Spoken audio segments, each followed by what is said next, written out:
ladies and gentlemen, welcome. On behalf of the historic Healdsburg Prune Packers at Recreation Park, we welcome you to Art McCaffrey Field and to the Clarence Run-Air Stadium. Once again, we are happy to welcome the Rogues of Medford, take out our Healdsburg Prune Packers. Let me introduce both starting lineups, beginning with the Rogues.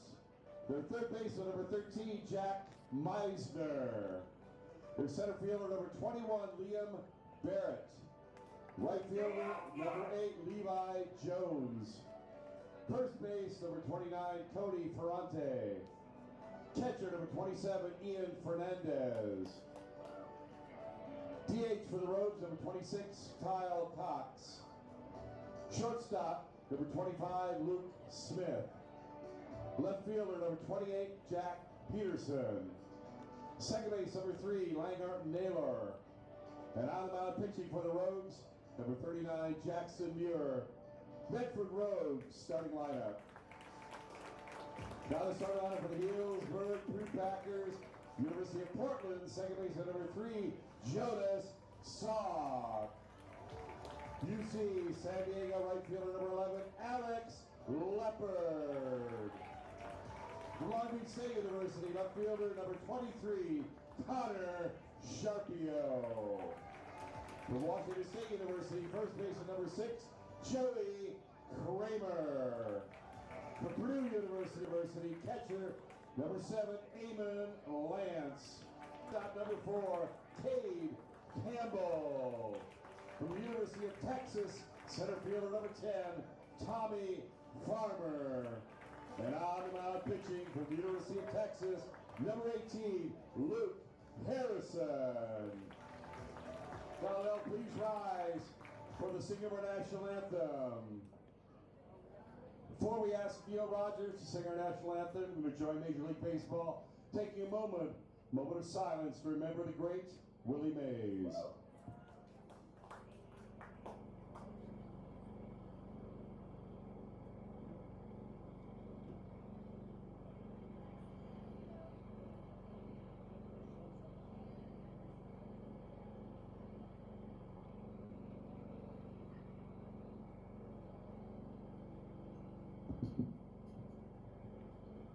Oh, say, can you see by the dawn's early light what so proudly we hailed at the twilight's last gleaming, whose broad stripes and bright stars through the perilous fight o'er the ramparts we watched were so gallantly streaming, and the rocket's red glare, the bombs bursting in air, gave proof through the night that our flag was still there. Oh, say does that star-spangled banner yet wave o'er the land of the free and the home of the brave?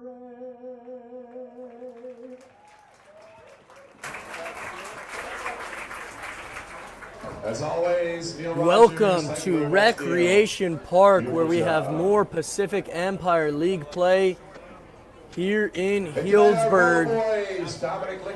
Thank you so much for joining us on our YouTube channel. I'm Griffin Snyder here with my partner Andy Campbell. The Prune Packers won game 1 of this 3-game set, the first full series they're playing in Pacific Empire League play. Andy, how important is it to just carry that momentum, win game 2 especially, and give your chance at that sweep?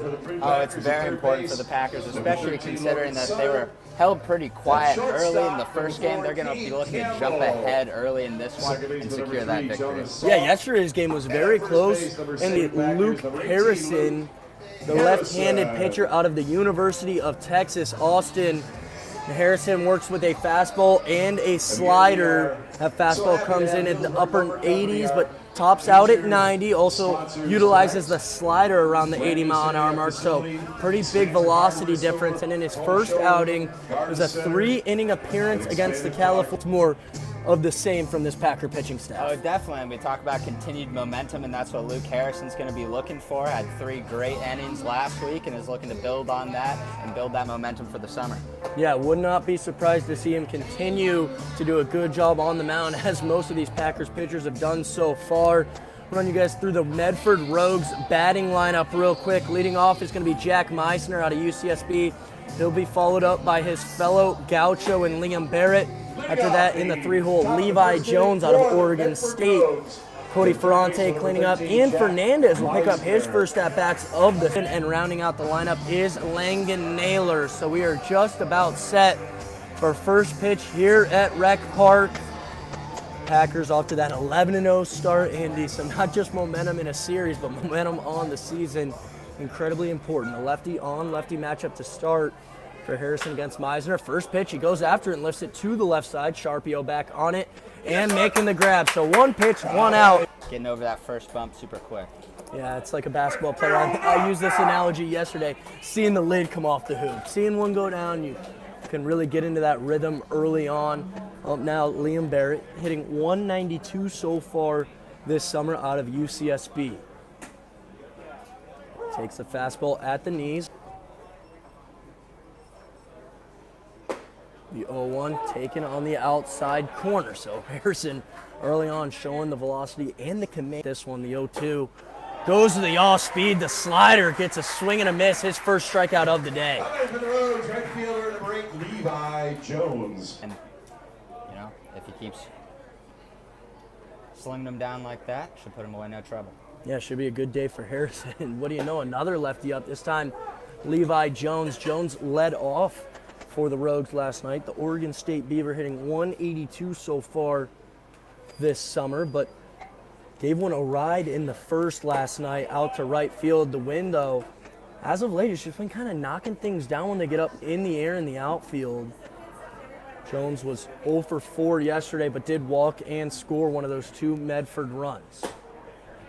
Great breaking ball there. Outing, and I expect to see more of the same, but when you have that type of command and stuff, it should work out pretty well. The 1-2 from Harrison, another swing and miss. Quick 3 up, 3 down inning for Luke Harrison as he strikes out 2, and Healdsburg looks to strike first in the hole.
For the Prune Packers, University of Portland, second baseman number 3, The home half of the first. Go Pack Go is what we are hoping for from this offense.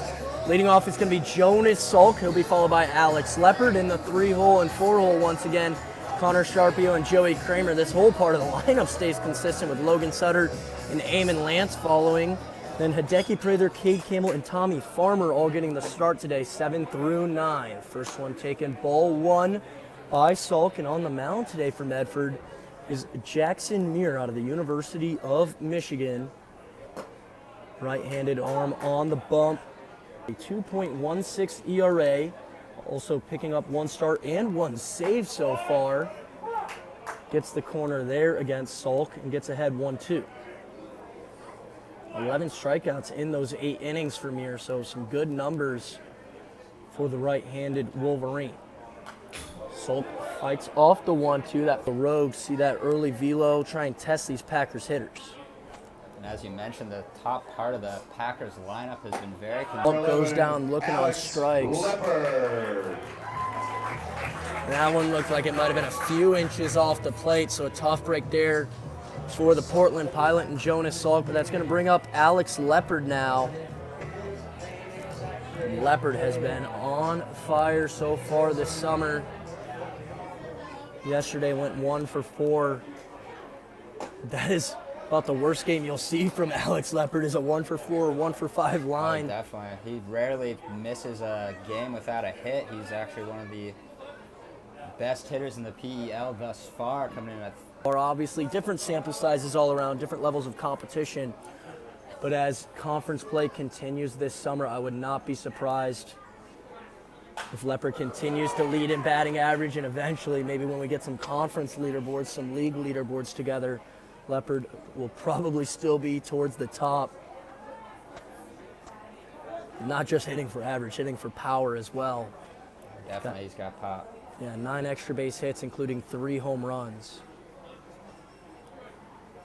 Muir working out of the windup. The 1-1 misses, and the count goes to 2-1 in favor of Alex Leopard.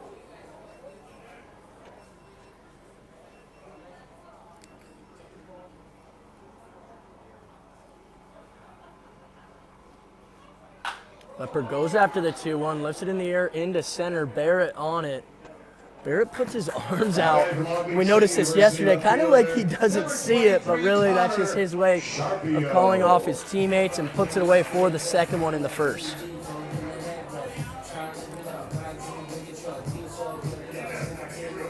So up now is Connor Sharpio, and Sharpio, he's been hitting well since he got into the lineup 6 games ago. 364 average. A couple of doubles. Goes after the first one, chops it foul.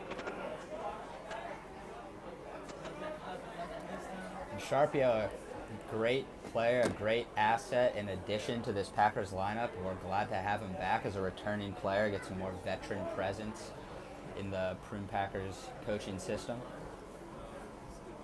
Definitely good to have a guy who's a little bit older, help some of those younger guys, and you kind of notice a trend. Obviously, Salk at the top, he's a younger guy, but after that, your younger guys kind of tend to be more towards the bottom of the line. If you got Prather, Campbell, and Farmer all in there, fouls off the 0-1 to the right side and goes behind 0-2.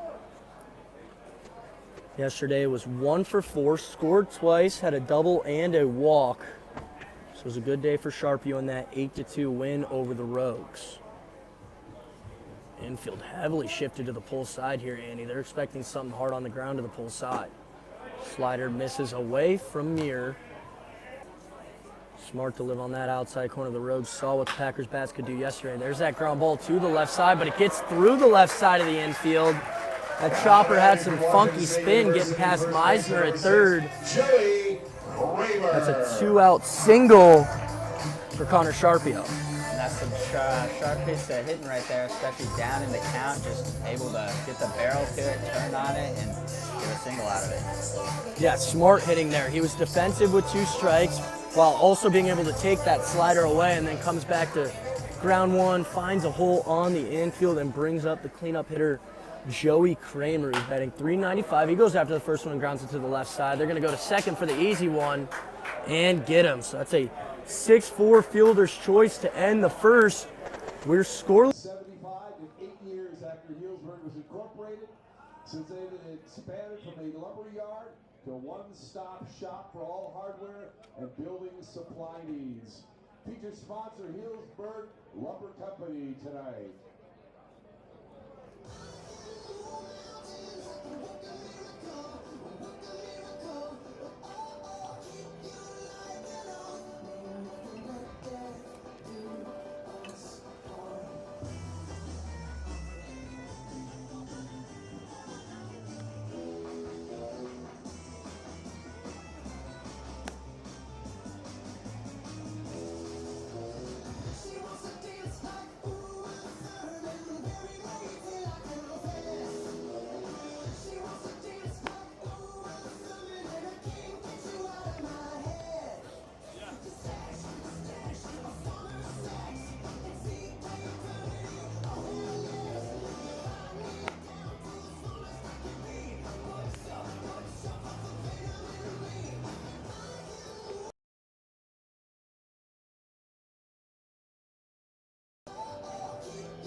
Leading off the top of the second inning for the Rogues. Second inning underway now. Luke Harrison with an effective first inning looks to do it again. Due up for the Rogues yesterday.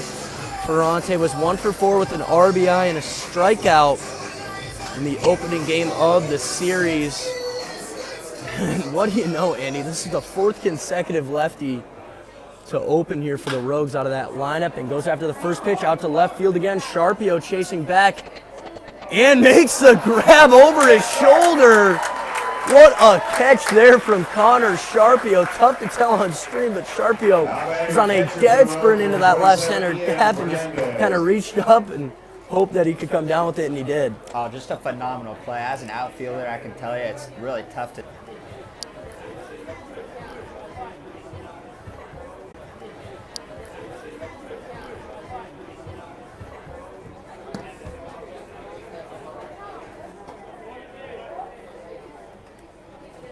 All right, sorry for the technical difficulties, struggling a little bit with the Wi-Fi here at Rec Park, but in the meantime, Harrison got ahead of Fernandez, an 1-2 count, softly hit up the middle, but it's going to get through the infield. Campbell couldn't quite get to that one off the end of the bat of Fernandez, and that's going to be their first base runner and first hit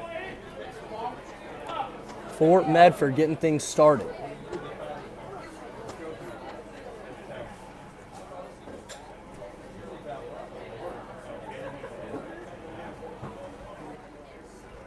So up now is Kyle Cox out of St. Edward's University. Takes the first one at the knees, a called strike one. See how Harrison works out of the stretch. Maybe this will break up the rhythm he's found early on. Doesn't look like it though. This one softly hit out to Salk at second, but it goes off the leather. It was pretty high. He had to make a leaping effort for that one and just barely off Shortstop. his glove, maybe mistiming the jump a little bit. Unfortunate there.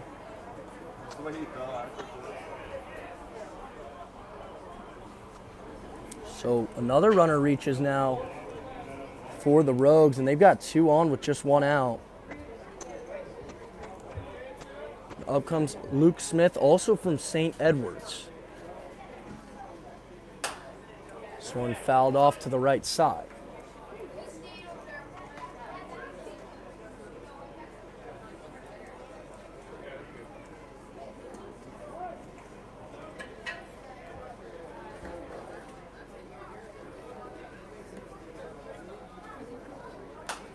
One fouled off to the right side as well.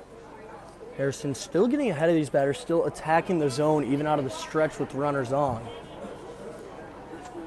Gets ahead of Smith here, 0-2. It's good to see he's not shaken here by the situation, and why would he be? He just takes one ground out here. Yeah, just a ground ball away from getting out of the inning, but this one up in the air. Lance loses the mask, but it's going to be Kramer over at first who takes that one in foul territory for the second out of the second, and just like that, right back on track.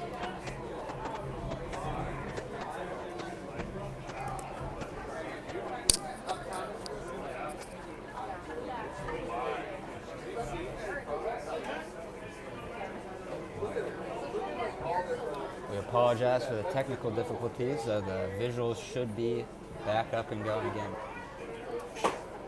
Still working through some new Wi-Fi situations here at Rec Park.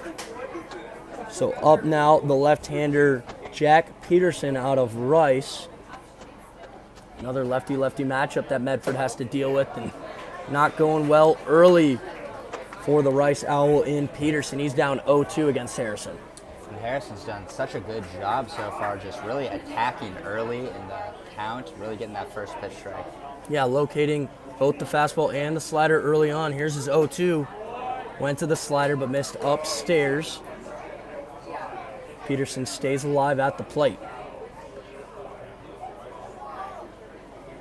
Peterson crowding up on that plate. That front foot all the way up on the chalk. Doesn't want to give any part of the strike zone to Harrison, but goes after the off-speed downstairs. Harrison picks up another strikeout. He wasn't happy with Peterson's crowding of the plate, but we are still scoreless here in Healdsburg as we head to the home half of the second. Seasons, spent 2 years serving our country during the Korean conflict. His numbers might have been greater. Willie Mays, 3,005 games.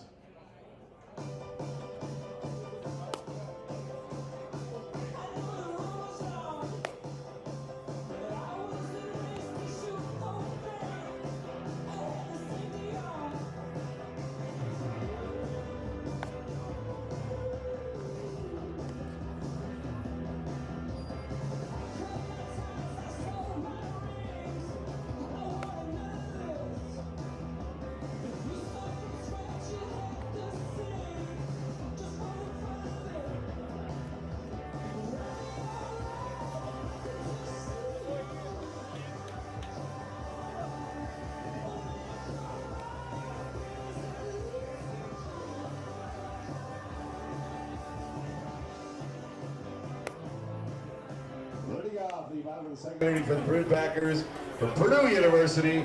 Third baseman number 13, Logan Sutter. Logan Sutter steps up to the dish for the Packers. Luke Harrison has been holding Medford scoreless through two. Got out of a little bit of trouble that last half inning. Allowed that runner to get into scoring position after a couple of softly hit singles.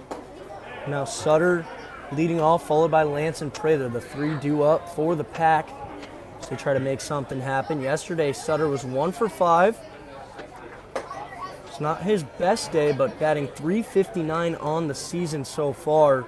He's been a great hitter for the Packers and a great defender, especially at third base on the hot corner. 2-0 misses downstairs from Muir. Muir did a good job with his control in the first inning. I think that was part of his success. If you look at his stats in his handful of appearances at the University of Michigan, he starts to get in trouble when he loses that control. Just the walks tend to hurt him. Control is key, especially when you're pitching against the Packers here. They've got some guys with some great eyes and that are not afraid to take a walk either. 3-1. Sutter leaves ball 4, and it's not always about those free passes. While we watch Sutter does draw one, sometimes it's just about giving up the leverage count that allows a hitter then to get comfortable against you and even have a better at-bat overall. Not always drawing the walk as Eamon Lance will step to the dish now.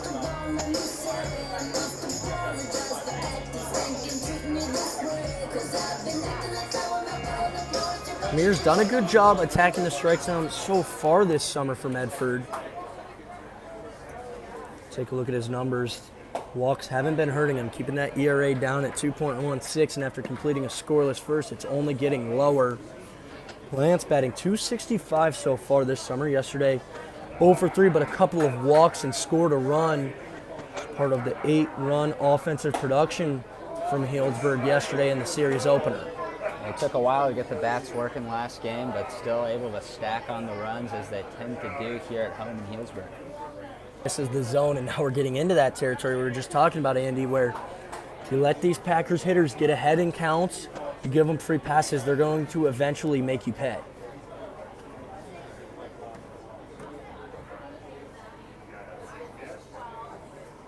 .3-0 here Wouldn't be surprised to see if Lance gets the green light. He's had the green light so far this summer. Takes the 3-0. It does find the strike zone.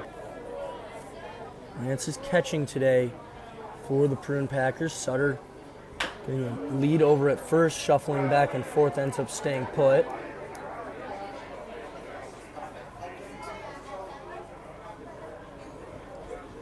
Mir does a good job here, Andy, working back into a full count. He's not going to let Lance get away with this one easily. Yeah, props to him for not getting too shaken by the 3-0. There are a lot of Packers hitters that can do a lot with it, but working it back up to a full count.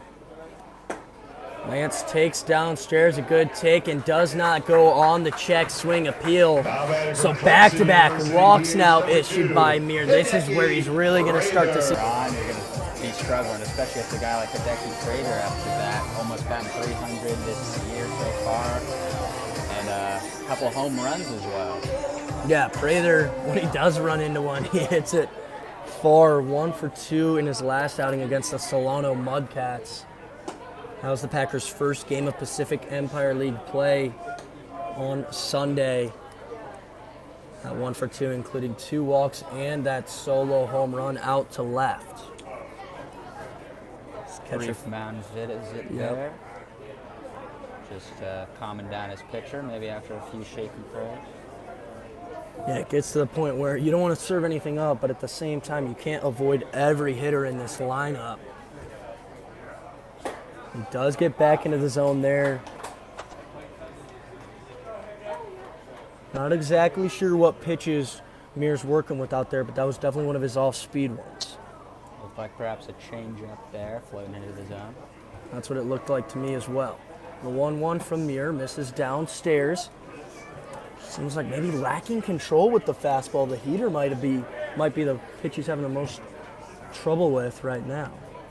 And if you're a pitcher and you're starting, you just got to sort of ride whatever pitch you're feeling that day. If he's got to go with the changeup, he's got to keep going to it. Prather check swing back to Mir. He goes to second with it. Coming off the bag is the shortstop, and he's safe in at second.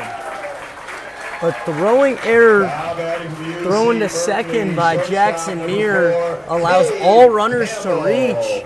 Now the bases are loaded with nobody out.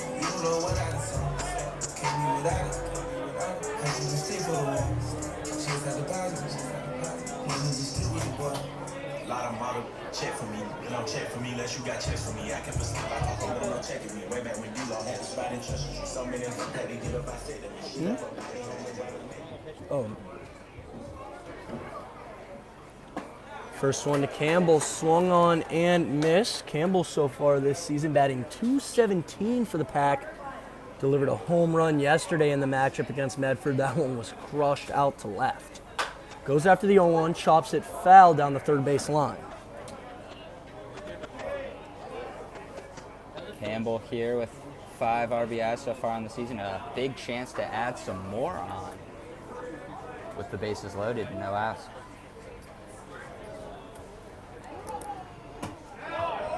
Just missing that outside corner with the 0-2 is Mir. Campbell, great eye right there, leaving that one downstairs. And that's some tenacious eye right there, especially 0-2.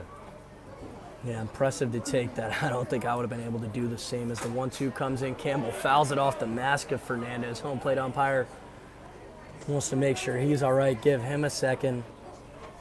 Andy, I don't know if you saw this, but the other night in Omaha, there was a foul ball that got the umpire's mask. He actually had to leave the game. Oh, wow.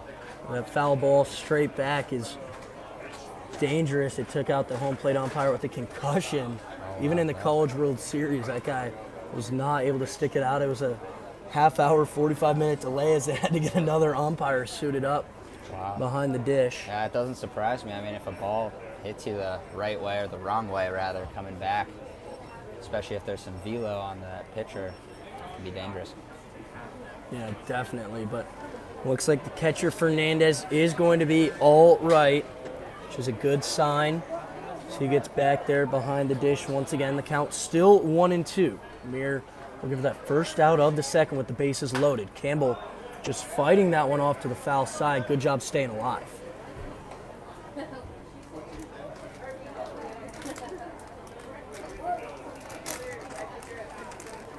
1-2, still the count against Campbell. He's fouled off a couple now. Leaves that one downstairs, and the count goes even. 2 balls, 2 strikes. Doing a great job as the middle infielder, playing shortstop today. Staying patient up there while still defending the plate.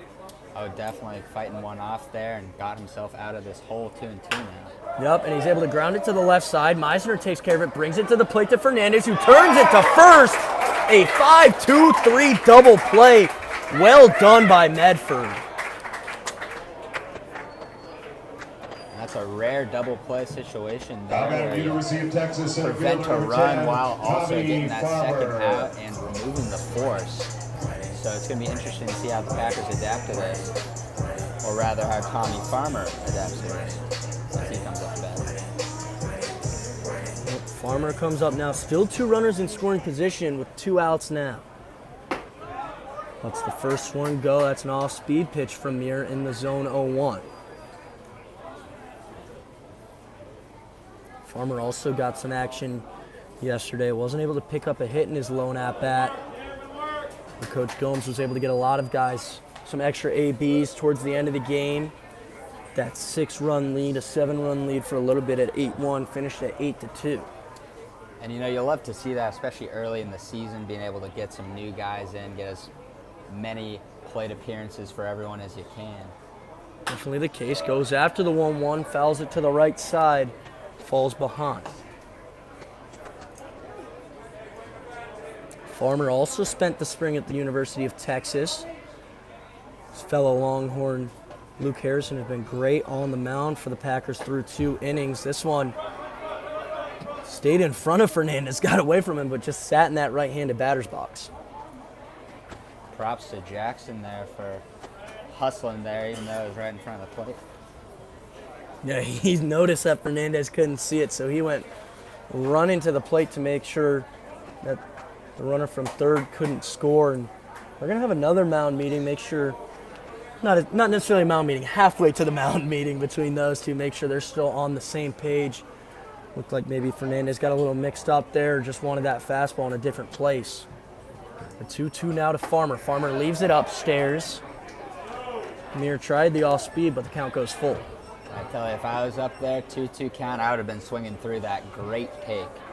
Yeah, an impressive take there from Farmer, missing just above the zone.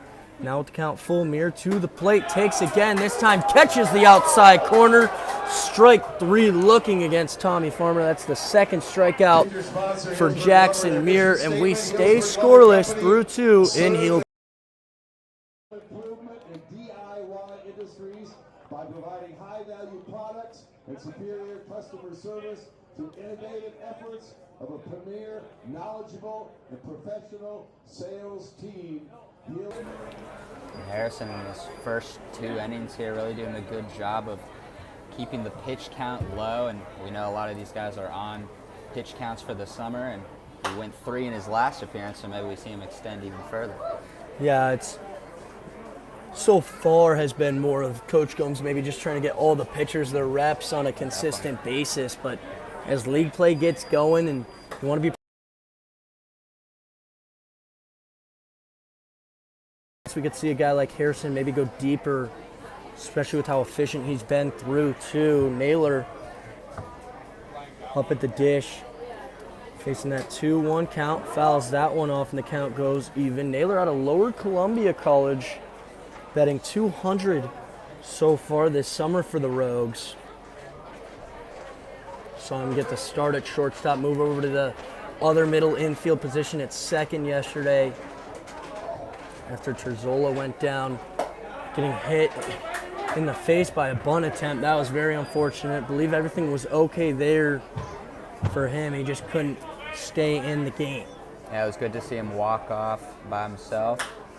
So Naylor lifts that one to the right side, chasing his leopard, but it gets down just barely in play, but still foul.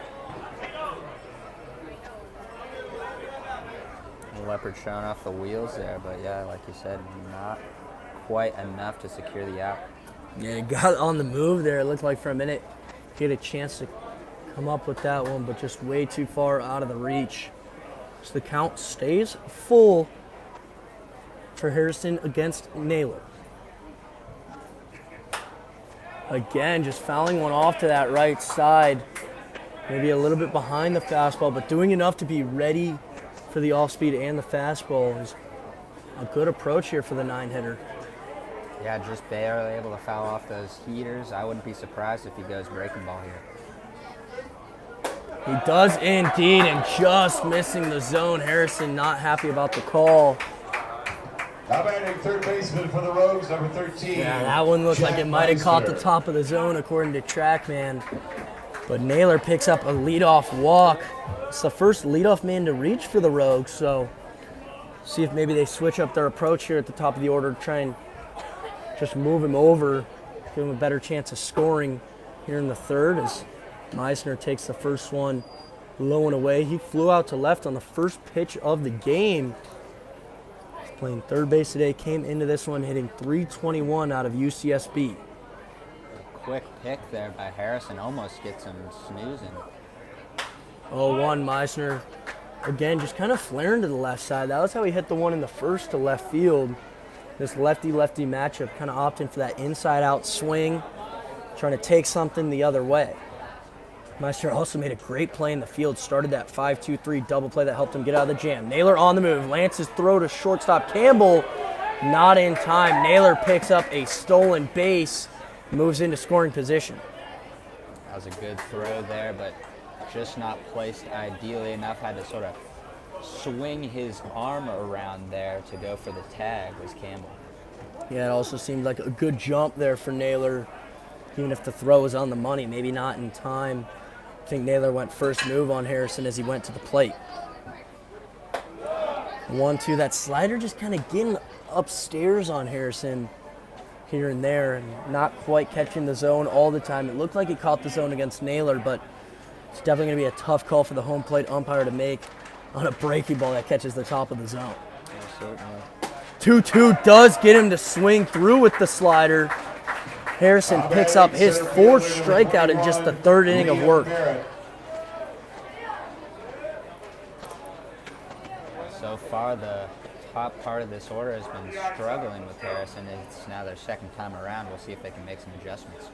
Yeah, every one of their top three hitters now with a strikeout to their name. That's what Barrett did his last time up in the first.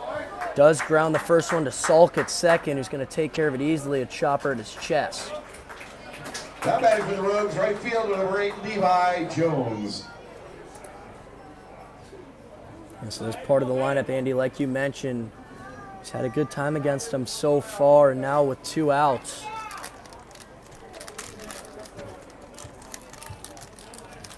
Two outs, up comes Levi Jones. He struck out in the first, ended that inning. Takes the first one, a breaking ball upstairs, a little bit inside as well. You know he's going to be looking to make an adjustment after that first AB. A single drives in a run here, and could be a pretty important lead for the Rogues. Fouls off the 1-0, count goes even. Seems like maybe sitting on the fastball there, trying to find something to drive, is the Oregon State Beaver. Went to high school, Jesuit High School in Oregon, actually. So multiple Jesuit high schools, not the one in Sacramento that I'm familiar with. Swings on the 1-1, another slider. Harrison going to it a lot here, Andy. Oh, definitely. I mean, you want to, especially. Yeah, he's using it in all parts of the zone as well. This one, though, driven in the 5-6 hole, gets to left field, and Medford brings home Naylor. An RBI single for Levi Jones leads to the first runs of this one. A great way to work the count, wait for his pitch, show a little more patience in that at-bat, and driving the run. Yeah, he was sitting on that fastball. He was ready for it there and drove it the other way. Only 9 at-bats in the spring for Oregon State, but picked up 2 hits, including a double. Competition out in the pack, those power conferences. It's got to be tough to pick up hits often, especially when you only get 9 at-bats.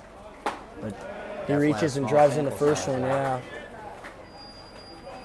So up now, Cody Ferrante out of San Jose State. He flew out his first time up out to left field. That was when Sharpio made that great play in the gap in left center. Pickoff move gets away from Kramer, but not more than a few feet. He's able to pick it up and keep Jones at first.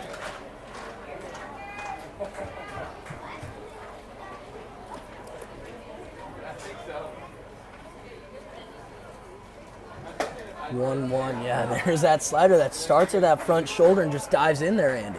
Oh, just such a beautiful location. As a lefty, it's really tough to get a read on it, much less get a swing on it. Yeah, great breaking ball against the lefties. Tries to paint the fastball. Doesn't get the call, just a little bit below the zone. Had the side-to-side action right where he wanted it. Oh, definitely. I love the idea. I love the location. Just didn't get the call there. Fighting off the slider there is Ferrante, so he stays alive, and the count stays at 2-2 with 2 out. Jones at first, trying to get a read on the left-handed pitcher, but not quite able to find the timing and steal second. Still shuffling over there. Doesn't work out again as Ferrante fouls off the fastball.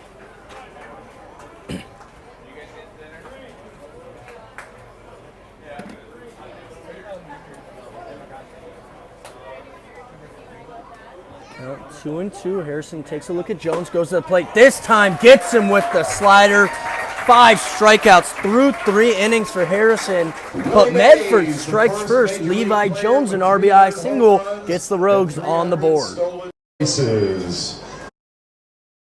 Remember tonight.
Bottom of 3rd inning for the Prune Packers, University of Portland, second baseman, number 3, Jonas. Leading off for the Pack is going to be the top of the lineup, so a chance for them to go through an order once. And gave up that leadoff walk, and it just came back to bite him. Good teams will make you pay, Andy. That's exactly what the Rogues did. Salt grounds the first one. Exactly what you want your leadoff guy to do, especially second time around the order, getting comfortable with this pitcher. Doesn't have to wait much time, takes that first pitch, drives up the middle. And does a great job going up there and being aggressive early on. The first time you're up as a leadoff man, you kind of want to take your time, allow your teammates to see what pitches are coming in from a pitcher like Muir. But your second time through, you want to go up there, you want to get something to hit, and that's exactly what Salk does, setting the table for Alex Leopard. He goes after the first one, this time a ground ball to Naylor, sliding stop, gets it to second, but not back to first in time for the double play. A fielder's choice and a nice one there from Langan Naylor. Long Beach State University left fielder, number 23, Connor Sharpio. Play there from the middle infield, but props to Leopard for beating that out there, preventing the double play. So up comes Connor Sharpio, who singled through the left side his first time up. Packers trailing by 1 after allowing Naylor to come all the way around the bases in the top half of the 3rd. This one bounces way in front of the dish, gets away from Fernandez. Wasn't sure where it went, but Leopard only able to get to second before his teammates help him out. Top of the order here, leading the team in stolen bases with now 5 on the season. Yeah, it just goes to show how savvy of a base runner he is. And 1 out, Sharpie will see what he can do. An excuse me swing right there, doesn't like that. The count goes even, a ball and a strike. Sharpie, another guy that's got some wheels. If you can get him on as well, the Pack are likely to score here. Yeah, definitely a good underneath it. Leopard threatening to tag, but stays put. Gets past the third baseman, but plenty of backup there to keep Leopard at second, and now 2 outs here in the third. Kramer's got to come up with a base hit if he wants to tie this one up in the third.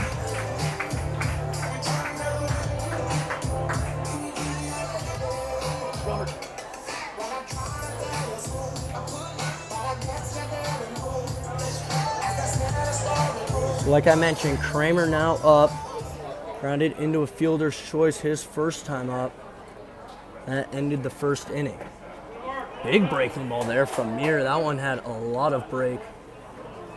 Good job there by Fernandez to keep it in front. Caught it immediately.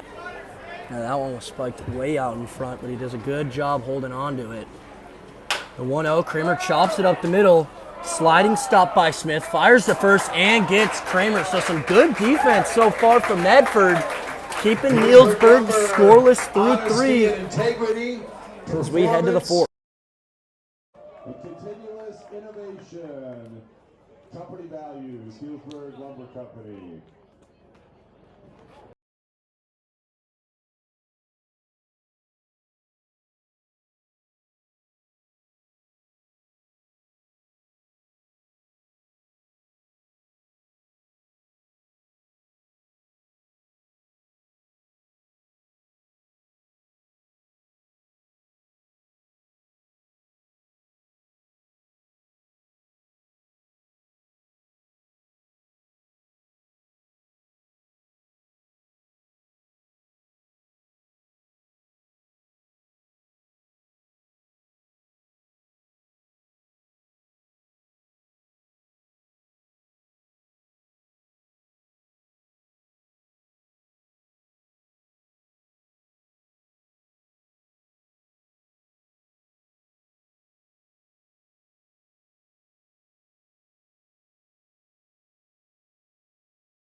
This team, they play the same, whether they're up by 20 or they're down by 5. They're always going to bring the heat at the bats. They're always going to hustle as much as they can on defense, but you really do want building up some pressure for the rest of the game. Yeah, it's a different type of environment, different type of approach to your at-bats, to the defense being played when you're trailing. That pressure can begin to mount if it gets into the later innings. It is still early here as this one grounded by Campbell. And Fernandez is into second with a leadoff double, his second hit of the game. A sharp piece of hitting there right down the line. Just wasn't able to get it quite with Sutter. Yeah, Sharpio tried to get it in. Campbell and Salk, I think maybe a little bit of a miscommunication there on whether or not they wanted it cut off. But it didn't matter because Fernandez was into second. That throw is not going to be in time. And just like that, a runner on second base for Medford and an opportunity now to extend the lead with Kyle Cox up, getting him reset or letting him know everything's all right. Yeah, I think calming down, letting them get in the right headspace is important. Looks like there's not going to be any substitution, and he trusts his guys out there in the field, and just maybe taking a little bit of a pause to collect. It's not like he's lacking any control or anything. Just going up against a good fellow PEL squad in the Rogues. Going to turn and fire to second. Maybe that's a little bit of what the meeting was about, trying to set up some pickoffs as well, keeping the runners in check. It's important to keep them honest, especially at second. Runners tend to take a heftier lead over there. This one finds the inside corner from Harrison Cox. His first time up in the second. Singled off the glove of Jonas Salk at second. Made a leaping effort to try and grab kind of a softer line drive. Just couldn't quite come down.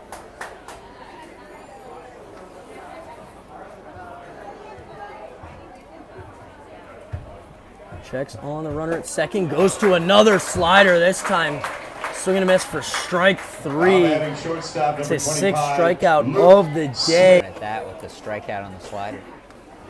Yeah, good pitch sequencing there from Harrison. He realized the slider was working against the right-hander and just kept going to it. This one grounded to Sutter at third. Going to keep an eye on Fernandez and fire to first. Going to the opposite side of the bag. Some good footwork there from Joey Kramer. Still able to get Luke Smith, and now it's 2 outs just like that here in the 4th. Yeah, there's some good work there by Kramer. Staying on the bag. I thought he was about to maybe come off because of the runner and the angle that the ball was coming in, but able to stay on and secure that second out. Yeah, Sutter possibly spending a little bit too much time looking at Fernandez over at second. Wasn't able to pick up his target. When you got a heady first baseman like Kramer, he can help you out. Peterson out of Rice steps into the box now. Batting 156 on the summer so far. Struck out in the second.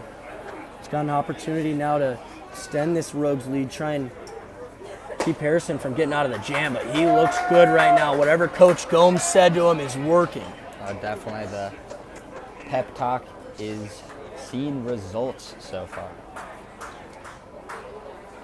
Ahead of him, 0-2. Harrison with the pitch. Tries to get the inside corner with the slider, just not quite grabbing that front door. I like the idea there with that spot, and not a bad spot, especially when you're ahead 0-2. Definitely like the idea there. Trying to freeze the batter with an 0-2 count. This time gets the sword on a swing and miss. Keeps on using that slider and gets out of the jam. Coach Gomes, words of wisdom, get them out of the 4th.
Prune Packers from Purdue University. Chasing one are the Prune Packers with Logan Sutter, Eamon Lance, and Hideki Prather due up.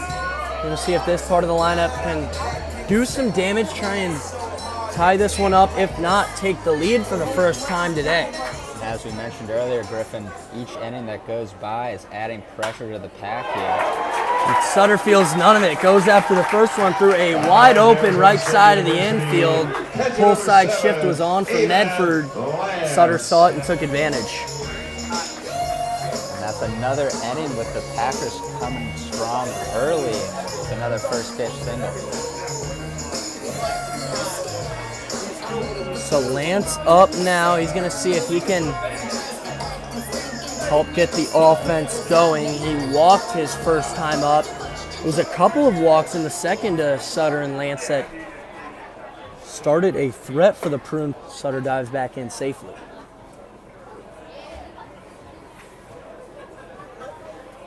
Lance betting 265 coming into today.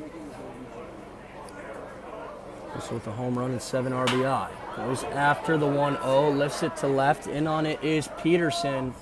And making the first out of the inning. That's how you bounce back from that leadoff hit we said a moment ago after the double that Medford delivered. Now Mir on the mound doing it just as well for Medford.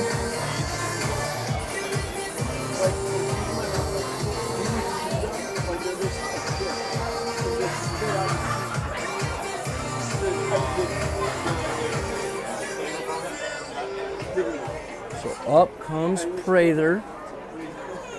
Reached on an error in the second. Pitcher Mir bounced off the mound, did a good job on the chopper and looked to turn 2. But his throw back to second just missed upstairs and Smith had to jump to grab it. Wasn't able to come down on the bag. They loaded the bases for the Pack, but they couldn't execute. This fastball misses way up and in. Prather designated hitting today. Does a good job getting out of the way of the 0-1, now 1-1. Now speed pitch misses upstairs from Mir. It's a good thing to do having your second catcher come in and DH when he's not behind the dish, just giving him that consistency of playing every day, even if he's not behind the dish always. Yeah, you can save the legs a little bit, and inside again. With the pitch, that one off the elbow of Prather, and he's going to reach first. The Pack finding themselves in a good position to respond to the Rogues in Cade Campbell. So up comes Campbell, who homered yesterday. I mentioned it earlier. Grounded into that great double play that was turned by Medford. 5-2-3. That was big driving force in getting them out of that bases loaded, nobody out jam as Campbell swings and misses at the first offering from Mir.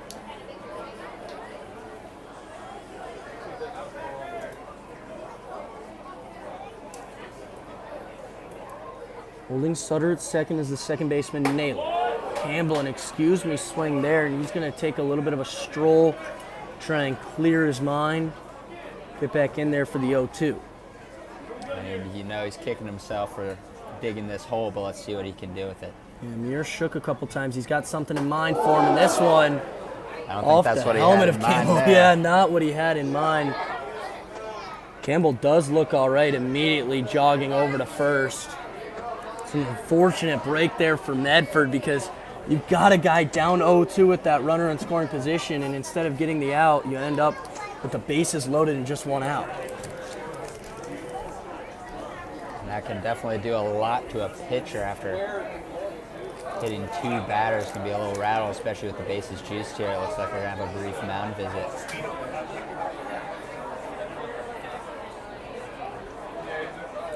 Yeah, that one caught Campbell at 87. He does look okay over at first. Didn't even want anybody to check on him. Coach Gomes was rushing over to make sure he was okay, but he said, "Don't worry about me. I'll take reaching base with an 0-2 count." Now batting from the University of Texas, center fielder number 10, So another opportunity here, Andy. You got less than 2 outs and the bases loaded. The Pack weren't able to execute the first time around. See if Tommy Farmer can have an at-bat for the team here. Farmers, well, I'll tell you what he's not looking for. He's not looking to ground out here into a double play. Something in the air. Yup, and lifts it in the air on the first one. Out to right to Jones. Tagging from third is Sutter. The throw takes up Fernandez up the line. And the Packers tie things up on the sacrifice fly from Tommy Farmer. That's great to see there, Andy, able to get back into this one, tie things up. Like we're mentioning, that mounting pressure doesn't matter now. It's a 0-0 ball game here at Rec Park. and we're going to see what the Packers can do with that 0-0 ball game with runners on the corners here. Yeah, not only bringing home that run, but they're still threatening. Prather over it, third and Campbell over at first, and you're at the top of the lineup now. So Jonas Salk has an opportunity to do something as well. He singled his last time up. Oh, he's been looking very good these last few games, and today, as you mentioned, already with a hit. So he's looking to build on that momentum in a very key moment of the game. First one hits Jonas Salk in the helmet, and that one hurt him. He's going down to the ground. That is not good to see. That one hurt Salk. Down to both knees now. Yeah, that one caught him square off the back of the head. My mistake. Joey Gomes is waving on the medical staff to come take a look at him. He's standing up on his own, so that's a good sign. But that one definitely rang his bell. That caught him square in the back, the lower part of the helmet there. Oh, definitely. Regardless of pain level, that's going to rattle you.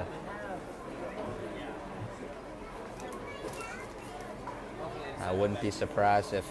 Yeah, he was being evaluated, and it looks like they're just going to straight up pull him from this one. He's not going to continue, and that's the smart decision here. Anything in that head or neck area, you want to make sure he's all right. Don't want to risk playing him. Oh, definitely. That's not the type of injury that you want to play lightly with. Definitely want to keep it safe, especially this early in the season. So right now it looks like Cole Caruso is going to replace Saul. The new pitcher for the Rogues is going to be Gabe Brabick. Yeah, personally not a huge fan of Gonzaga as a St. Mary's guy. That rivalry mostly stems from basketball. So Leopard up to the dish, takes the first one outside, and Brabick did a great job at Lynn Benton. A 9-1 record with a save, 72 innings pitched, with 99 strikeouts and an ERA of 1.11. So no surprise that a program like Gonzaga is interested in the right-hander. That's definitely the type of guy that you want in this sort of situation, 2 outs and the bases juiced. Yeah, a guy who comes into relief. He's picked up a save in his spring collegiate season, pitched an inning so far this summer for the Rogues. I was on the 16th. Didn't give up a run, but walked one and struck out one. Leopard lost control to his arm side there at the end. Hit 3 batters in the 4th. I was just about to give him some credit because his numbers in the spring made it seem like he was a wild pitcher, but he did a good job today against the Packers lineup. Leopard, this one popped up in foul ground. Meisner takes care of it, and Brabick's able to get Medford out of the jam, preserve the tie ball game. Players come from all over the But a United sacrifice States fly to from come to Tommy Healdsburg. Farmer evens They are things welcome up as we head to the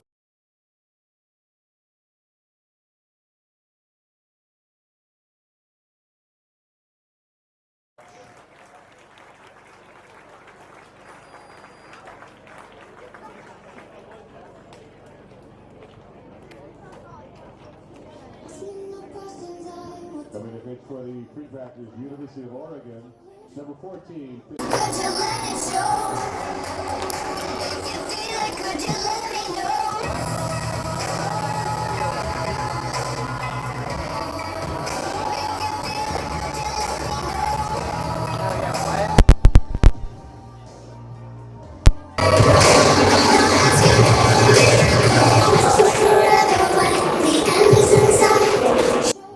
What you want to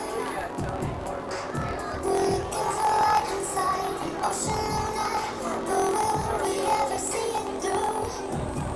I need you to know I'm not asking for a miracle. Oh yeah, it's back up, but it looks like it's like getting...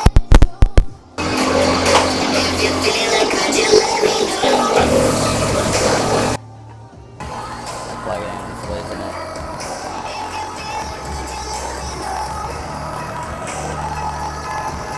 Leading off the top of the 5th inning for the Rogues. You take it from here, Second though. baseman, number 3, Yeah. Langdon Naylor. To the 5th inning we go, and the trend continues.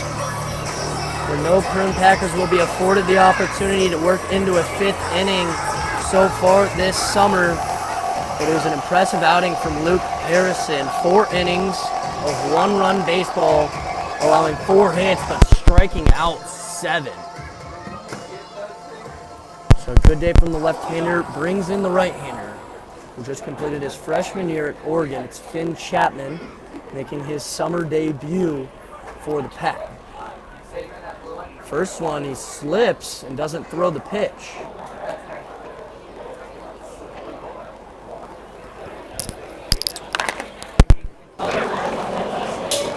So now rechecking on the mound. He threw plenty of warm-up pitches and was just fine, so that buck going to result in a ball. So a 1-0 count now against Langen Naylor. Naylor walked and scored that lone run for the Rogues in the 3rd.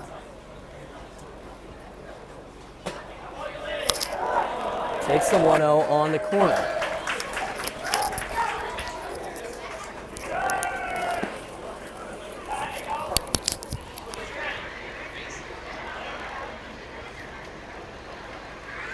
This 1-1 grounded by Naylor.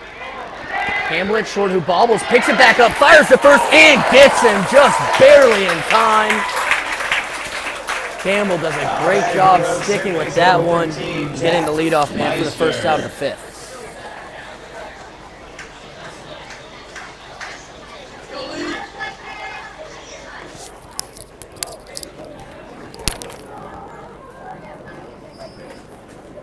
So up comes the top of the order in Jack Meissner. He's 0 for 2 so far today.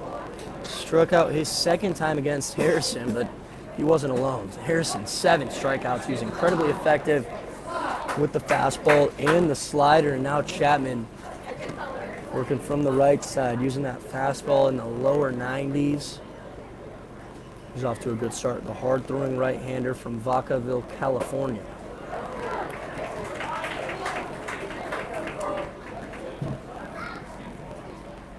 Seems like a little bit of a bullpen down that first base fence line for Medford. Looks like maybe a bunch of relievers chilling out there in the grass with some seats out there as Meissner grounds that one. Diving up the middle, that's Jonas Salk's replacement. Cole Caruso couldn't quite come up with it. And a single with 1 out for Jack Meissner.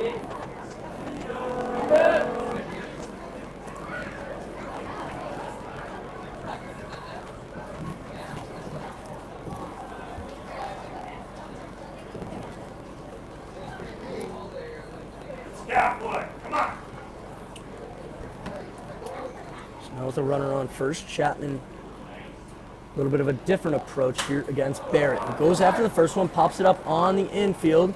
Campbell going to take charge at short and put it away for the 2nd out of the 5th. Right fielder, number 8, Levi Jones.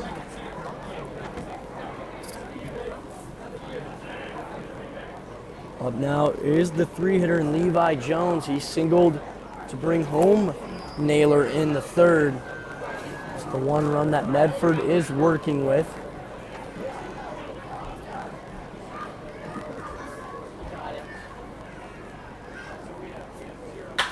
Jones goes after the first one, softly into center. Farmer looked like he was going to make a diving effort. It gets by him. Sharpio's behind him to back up, though, and the runners aren't able to score, but they do pick up 2nd and 3rd.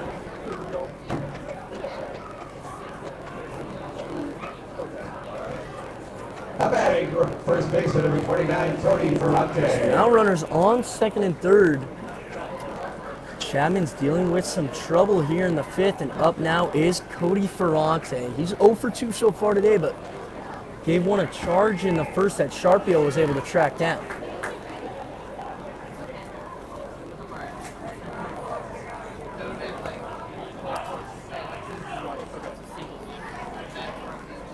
So a single plus an error out in center moves Jones into scoring position and moves Meissner over to 3rd. Breaking ball from Chapman, doesn't quite find the zone.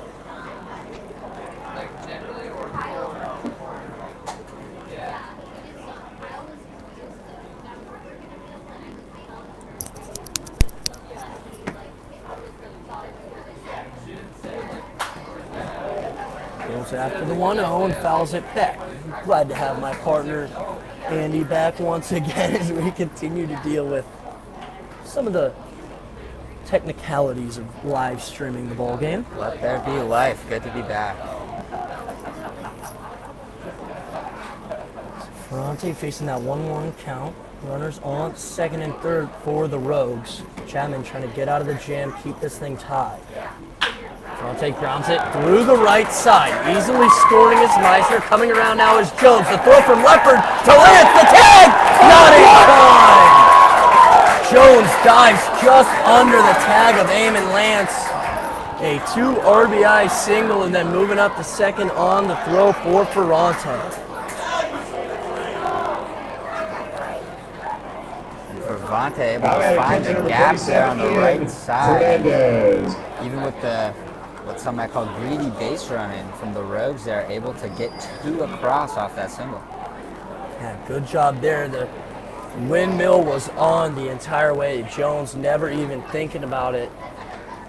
He barely dove in. A good effort on the dive. Dove away from Lance. He had guys behind the plate helping him out as well. That's something to note. Very good teamwork there from the on-deck batter and Meisner, who had scored just ahead of him. So up now, looking to add on is Ian Fernandez, who's 2 for 2 so far today, a single and a double. Ferrante over at second with 2 out and an 0-2 count. And it's really important to put this inning away now, especially up 0-2 with 2 outs. Really want to stop the bleeding. Yeah, keep this lead to just a bloop and a blast for the Pack. Chapman keeping an eye on second. The 0-2 tries the breaking ball. It misses up and in.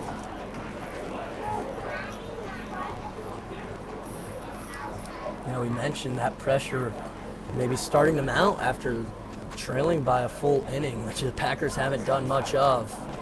The 1-2 from Chapman. This one does find the zone. Lance knew it, rolled it right back to the mound.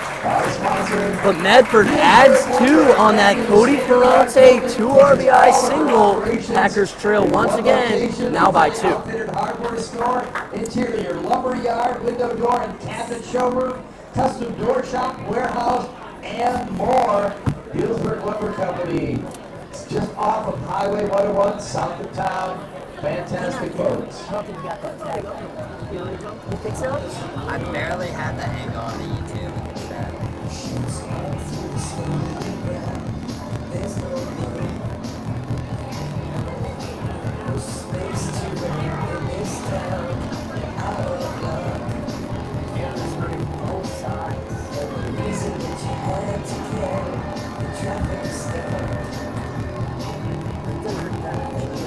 Three passes right now.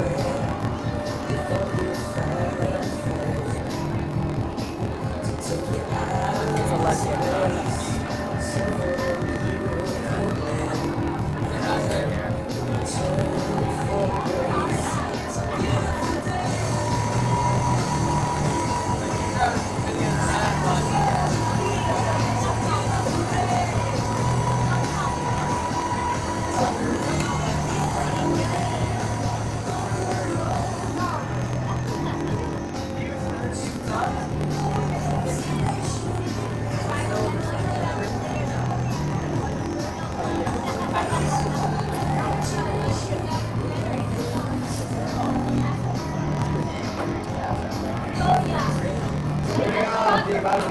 For the Prune Packers, Long Beach State University. Left fielder, Home half of the 5th, where the Packers are left to answer once again. They answered in the home half of the 4th, tying things up with a run. But now trailing by 2. We are halfway through this one. Due up Connor Sharpio, Joey Kramer, and Logan Sutter.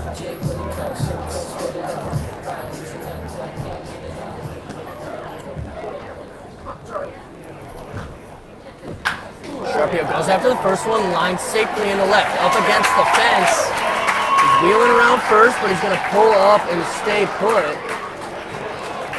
That Benson left isn't too deep, but if you hit it hard enough off of it, the left fielder will keep you from getting extra bases. That's exactly what happened right there to Sharpio, but a leadoff single nonetheless. Yeah, and good recognizing that by Sharpio, not getting thrown out at second, trying to extend it. Yeah, him and Coach Shoot both on the same page to go ahead and test it. Make sure that throw does get into second base. It was a good job by Peterson out in the left to keep him at first. Kramer swings through the first one from Bravik. Bravik did a good job.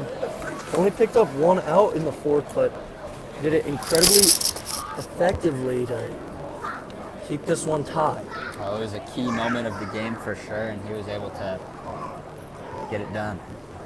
0-1, Kramer fouls off to the left side. That one looked like maybe a changeup from Bravik.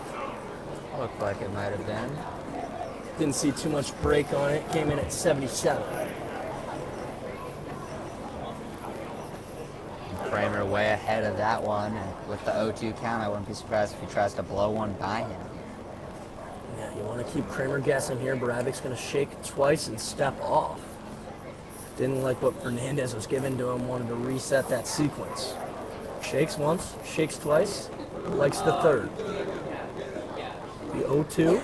This is low, bounces high off the backstop. And Sharpio easily into second base there.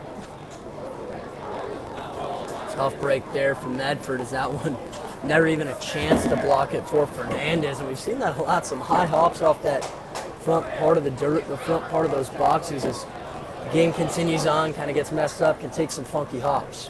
And that's very unfortunate, as you mentioned, for the Rogues, now eliminating the force here. Kramer drives that one to the left side.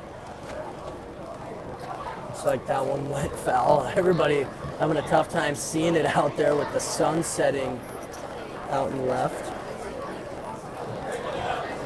Yeah, we're approaching our blind ending here soon. Around the 6th or 7th is when it really gets That is when it tends to happen here, Andy. I like that name for it as well, the blind inning.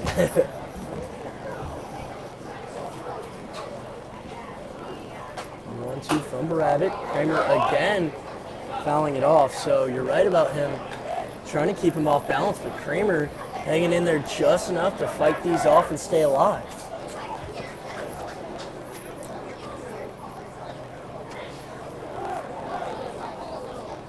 All the results of a good approach with 2 strikes, being ready to hit anything. definitely. And leaves that one downstairs as well, so not even getting over aggressive as Kramer at the dish. He's able to work it back to a 2-2 count. Kramer can hit pretty much out of any situation, whether that be the count or the runners on. He's very versatile. And you know he's looking to trade places with Sharpio, but he'll take a single, I know it. Drives this one to the outfield. Barrett is under it in left center and puts it away for the first one. That was a 7-pitch at bat though for Kramer. So does a good job working Bravik a little bit. He's a new pitcher still, and it helps for your teammates that are following you up to kind of see what he's working. Oh, definitely. I mean, working the count can never be bad, especially with a fresh pitcher. You're working their pitch count up super early. You might not extend them too further after this. Yeah, you don't want to let him get too comfortable out there either. Kind of keep him out of the rhythm. 1 out, Sutter grounds the first one foul.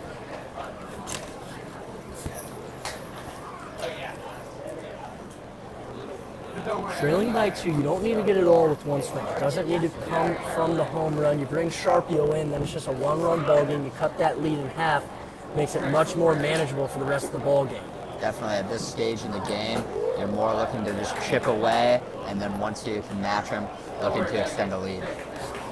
Exactly. Continue to get them on, get them over, get them in. Keep that approach. Using that situational hitting, it seemed like Kramer was trying to get it deep enough for Sharpio to tag, just didn't quite work out. Sutter goes after the 1-1 off the outside corner. Great pitch there from Bravik. And that's a fantastic pitch, really got him turned around there.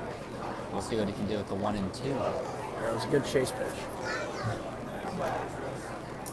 1 ball and 2 strikes. Bravik checks on Sharpio at second, comes to the plate. Sutter swings at 1 into dirt. Fernandez can't find it. Throws to first, hits Sutter, but Sharpio moves up 90 feet to third base. Now batting from Arizona State University, catcher number 7, Eamon Lance. And that's some heads-up base running there from Sharpio, recognizing the situation and taking an extra 90. Yeah, Sharpio, you could see him start to extend as Fernandez was having a tough time finding it. And then when he turned the throw to first, he took third base. Up now is going to be Eamon Lance. Lance so far today 0 for 1, drew a walk in the second and flew out in the fourth. He's yet to face the new arm in Bravick.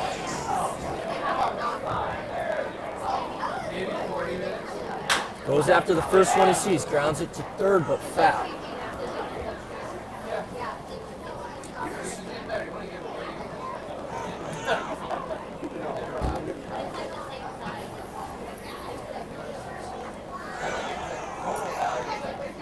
That extra 90 from Sharpie has changed the situation slightly. A bloop single can now bring him into score from Lance. Lance does go after the off-speed. Another well-executed pitch from Bravick. He's doing a good job even when he finds himself in trouble. Maybe even make more effective when he's in trouble. I mean, he certainly got out of that tough situation last inning. Maybe he thrives under that pressure. This one misses inside to Lance, but you're right. Some guys just need that added pressure to really lock into the zone. Doing a better job while checking on the runners. It allows them to not necessarily overthink the at-bat, but at the same time, go in there and attack the hitter. Lance lifts the 1-2 foul back behind the plate. Yeah, another thing that could bring Sharpio home at this point. We've seen a lot of it so far today from Medford. That wild pitch or pass ball, some that gets away from Fernandez. That could bring Sharpio home as well. I wouldn't rule it out, especially with this deeper backstop. Sometimes it can bounce and slide along the wood paneling there. Lance right back up the middle, off the glove of Bravick, a bare hand. No attempt from the shortstop Smith. And Lance brings home Sharpio with an infield RBI single.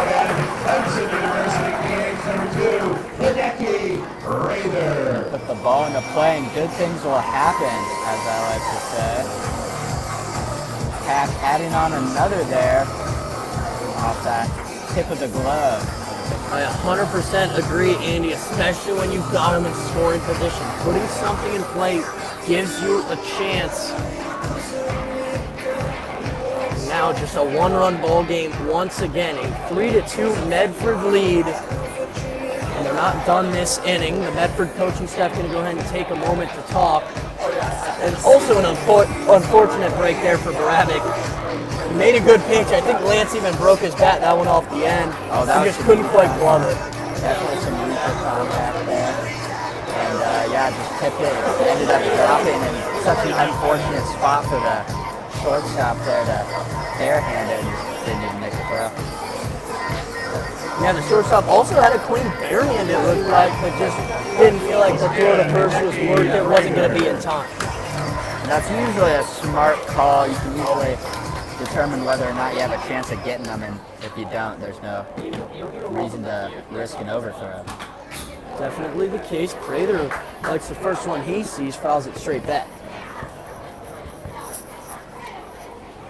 Now run across in this inning, the Pack looking to extend this inning as long as they can, work up that pitch count. And keep that pressure on Bravick. Prather takes that one at the knees, good for strike 2.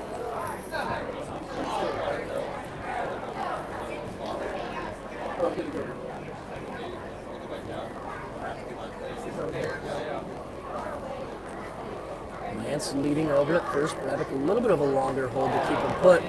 Prather swings and misses on one in the dirt. The throw to first in time to get him. So Packers chip away at the lead, still trailing by 1, but Eamon Lance picks up the RBI single here in the 5th. 3,293 hits, including 660 home runs. The great Willie Mays, remembering you today.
20 Rogues. PH number 26, Kyle Cox.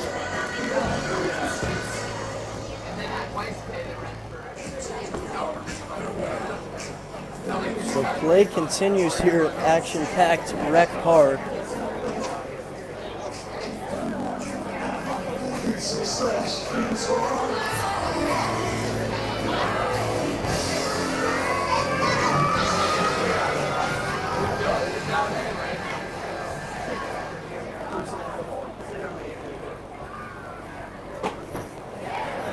A little bit of action going on here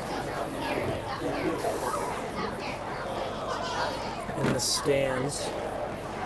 We'll get back to the action now. That one misses by a lot from Chapman.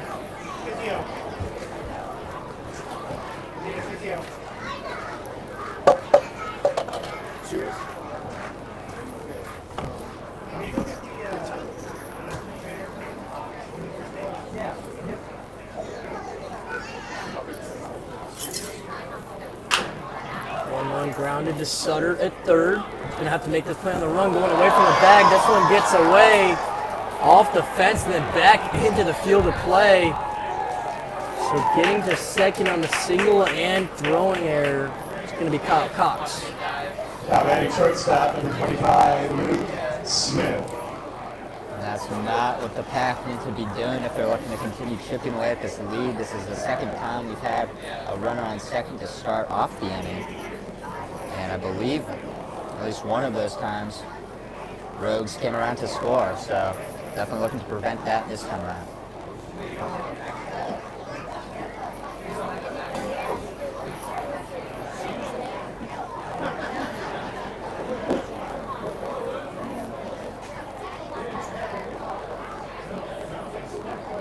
Runner on second. This one misses in the dirt. Lance drops and blocks. Hold on to it.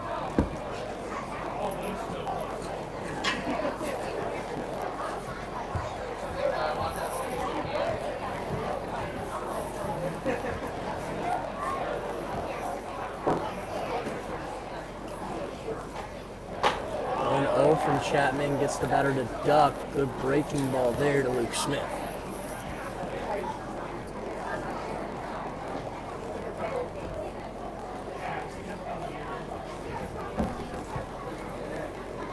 So now Chapman working from behind against Smith. Smith 0 for 2 so far today. Takes the fastball up. There's an open first base, so you don't want to give him anything too good to hit.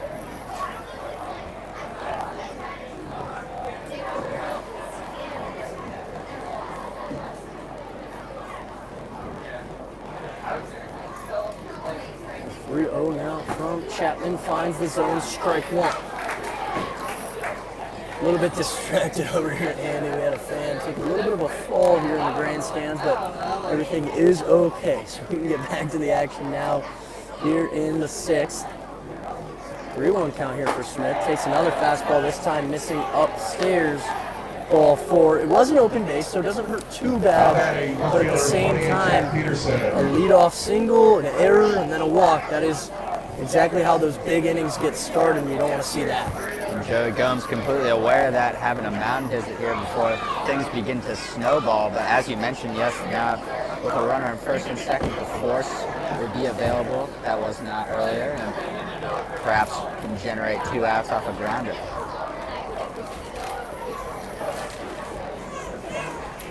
So a mound visit now from Coach Gomes. Doesn't look like he's going to make a change. We've seen him make changes in the middle of an inning already this summer. He doesn't do it often.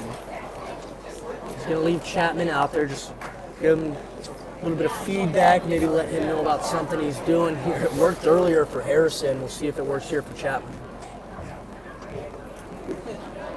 Definitely could use a confidence boost here as he becomes set. Runners on first and second, down at the 8th spot in the order. Also curious to see if we'll see a bunt. There it is from Peterson. Takes inside, gets away from Lance. Runners move up to second and third. First base reopens up, but not in a good way if you're the Pack. That's going to remove that force there over at second. And with no outs and now 2 runners in scoring position, it's looking like a potentially big inning for the Rogues. Yeah, the infield is moving in. They're going to play this one to cut off the run. Peterson still looking to bunt, takes it high. Still looking to lay that bunt down. If I'm him, I'm waiting until I see a strike in the zone. Until then, I'm just showing bunt. Yeah, I wouldn't help Chapman get out of the inning if I was him. This one hit into right field by Peterson. 1 run comes in, the other one going to hold up at third. Coach decides to hold up Luke Smith. He saw that throw from Leopard earlier and decided now wasn't the time to send it. But they do bring in Kyle Cox and re-extend the lead to 2.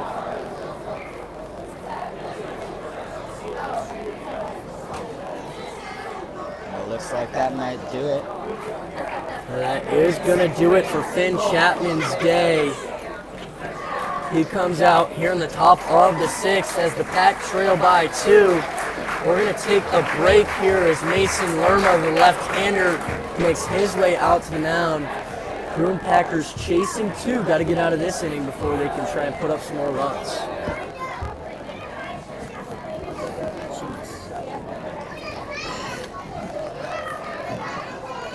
Good pitch for the Prune Packers, Busey Davis, number 24, Mason Lerma.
We are still here in the top of the 6th. The pitching change for the Packers. It's going to be Mason Lerma now coming out to the mound as Chapman still responsible for those runners on the corners. Didn't quite have the stuff to get him through more than just 1 inning. Even got himself in trouble last inning, so not Chapman's best outing, but his first one here in Healdsburg. It'll take some time to get in the rhythm of things, especially after not getting innings in the spring. But Lerma, this is his 2nd appearance for the Pack. He pitched 2 1/3 of scoreless baseball his last time here for Healdsburg. As Naylor squares the bunt and takes strike 1. Lerma struck out 2 in that previous outing.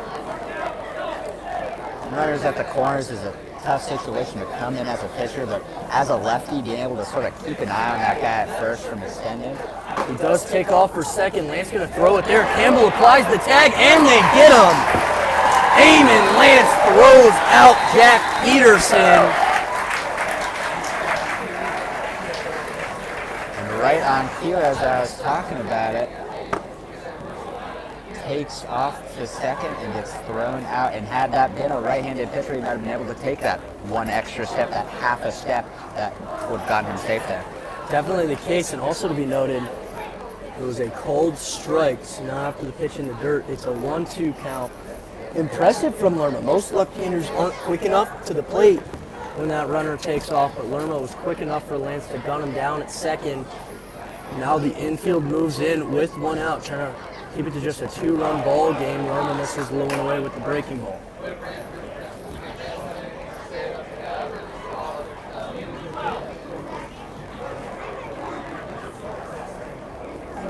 Count 2-2. Lerma trying to get back out of the jam. Count goes full. Naylor so far 0 for 1, walked, stole a base, and scored in the second. Goes after the 3-2, but he's late on the fastball from Lerma, coming in at 86. Strikes him out. The first batter he faces, and he picks up 2 outs through only facing 1 batter. And that's the type of efficiency you want with someone coming in with runners on, making quick work of those first 2 outs. Good job by Lerma, and now he gets to face that string of lefties at the top of the Medford lineup, starting with Jack Meissner, who's 1 for 3 today, singled up the middle in the 5th, will come around to score. Gets the breaking ball downstairs. Lerma's not going to run it up to the 90-mile-an-hour range like a lot of these other Prune Packer pitchers. He's got a lot of run on that left-handed fastball and some good all-speed to work with as well. Meissner grounds this one to Campbell. It's short, coming in on the run, throwing it to first. Dug out of the dirt in a big-time stretch from Joey Kramer. But Medford picks up 1 more, getting back to that 2-run lead, adding that extra run of cushion. The Packers still chasing as we head to the home half of the 6th. Check out their names in our program. People can't do this without all of these young folks volunteering their time.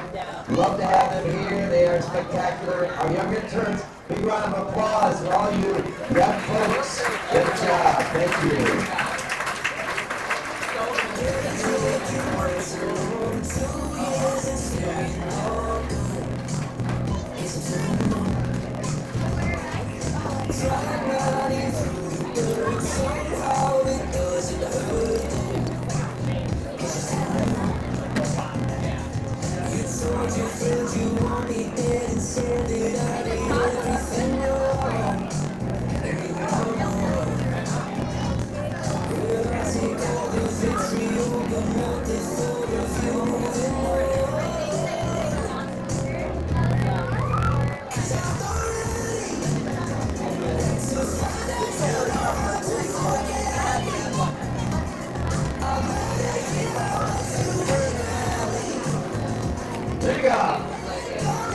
Bottom of the 6th inning, UC Berkeley shortstop number 4, Gabe Campbell. Home half of the 6th, getting going here at Rec Park. Leading off will be Kate Campbell, followed by Tony Farmer.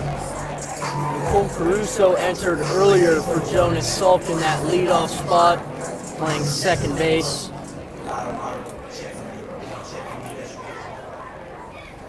Chasing 2 are the Pack. Campbell goes after the first one, a line drive into left and down. A lead-off single for Kate Campbell. The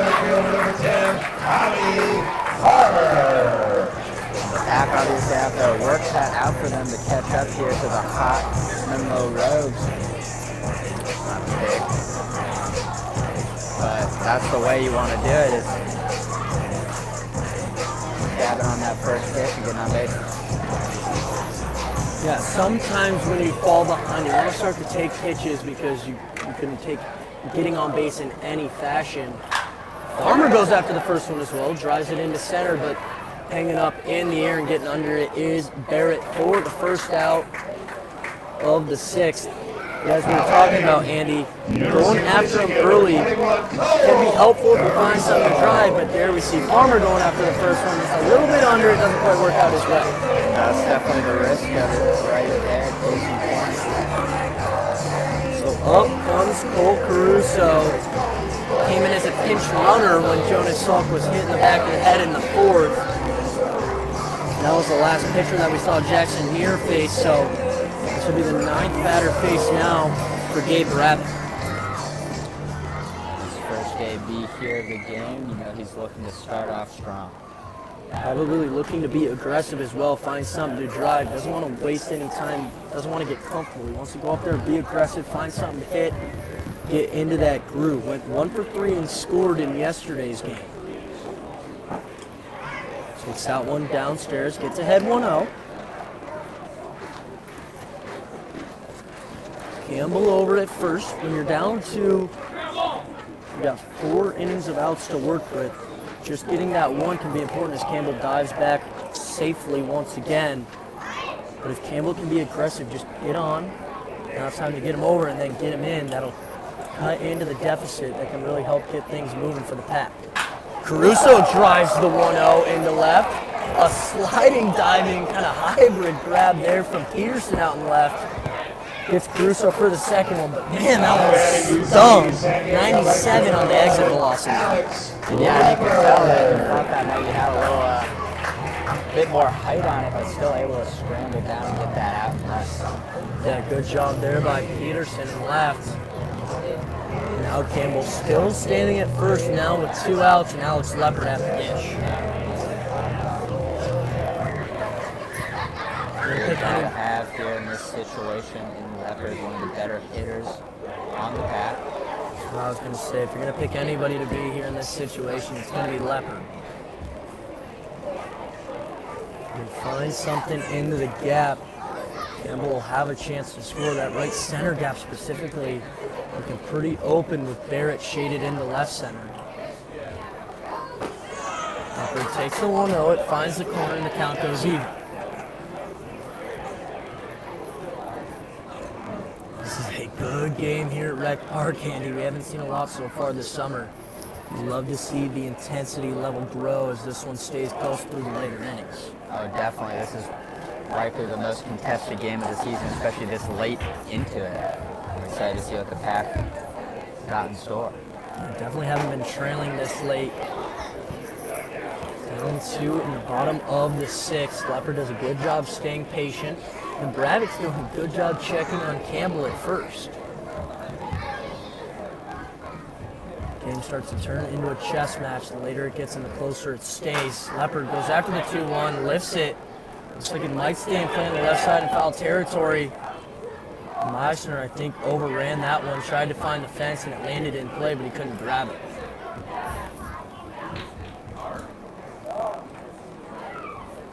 It's getting really tough to see on the stream over and left as that sun begins to set.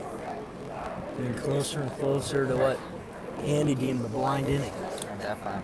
Seems to be around the bottom 6 to the top 7 is usually. Especially with the pace we've moved with so far this summer. A lot of these games ending around 2 hours and 15 minutes. Campbell on the move. Leopard drives it into right. This one gets down in front of Jones. Campbell on his way to third, but he's going to get the stop sign from Coach Gomes. Thought maybe for a chance there with the hit and run in play, get a chance to score, but just hit right at the right fielder. And Jones, not to take away from a great piece of hitting there from Alex Leopard. Oh, phenomenal, and you know, almost got that fly out on the left side there, but a second stab at it and taking advantage of it is Leopard. Yeah, they gave him that second opportunity. He made him pay, and now the tying run is on at first. The go-ahead run at the plate from Connor Sharpio. But 2 outs here in the 6th. Braddock still trying to work out of this jam. The way Leopard got a hold of that one, maybe starting to see these batters for a second time. This is when they're going to start to have a beat on what Braddock's bringing to the plate. 94 off the bat of Leopard into right field on that base hit. It'll be interesting to see whether or not they decide to move Leopard over to second. He's got the speed for it, but with 2 outs, are you going to risk this opportunity here for Sharpio? Also wouldn't be surprised to see maybe a first and third play come in here. Obviously, you trust the bat of Sharpio. He's your 3-hitter. You don't want to take it out of his hands. So he takes the first one on the outside corner, but There is a chance if he falls behind maybe with 2 strikes here, you could see Leopard take off or try and work something to help bring home Campbell. Ravix 0-1, misses upstairs and the count goes even.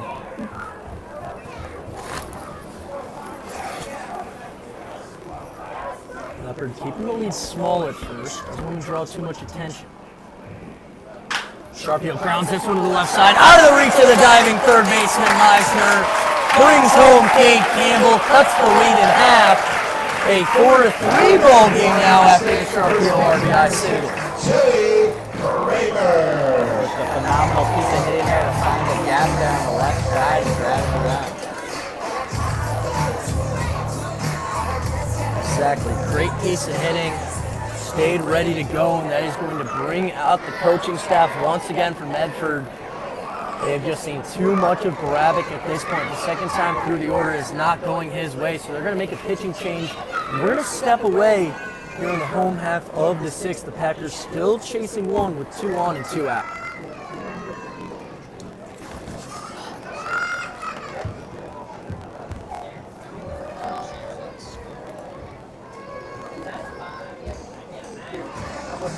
Coming to pitch for the Rogues, number 45, Griffin Snyder.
Once again, Chili Kramer.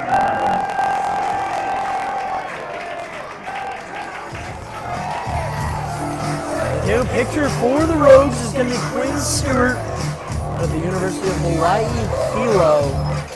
The Vulcans completed 2 years there.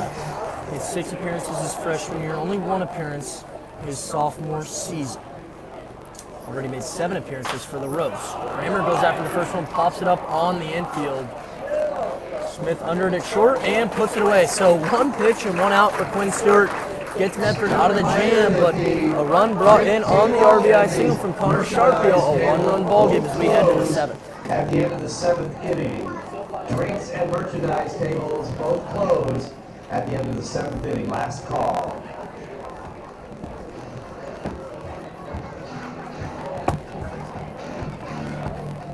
How's the broadcast? It's going good. It's going good. Oh, do you want to do some camera work for me? For the take me out to the ball game? I want it. Yeah, I want to take it down like over there. Yeah, just get up. And I'll walk down there. Yeah, sounds good.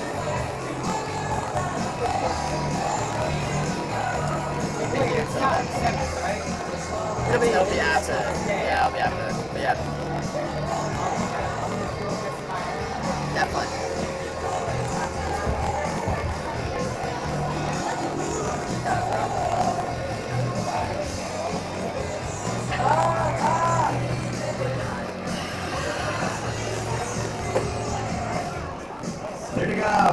Top of the 7th inning for the Rogues. Center fielder, 21, Liam Barrett. Mason Lerma wasn't just in to get him out of the inning. He's going to stay on the mound for the Pack here in the 7th.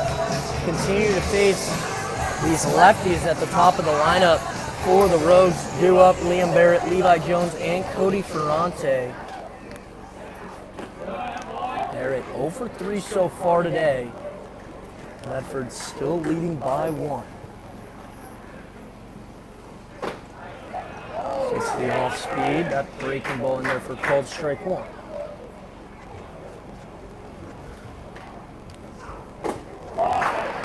Swings and misses on the next offering and falls behind 1 and 2.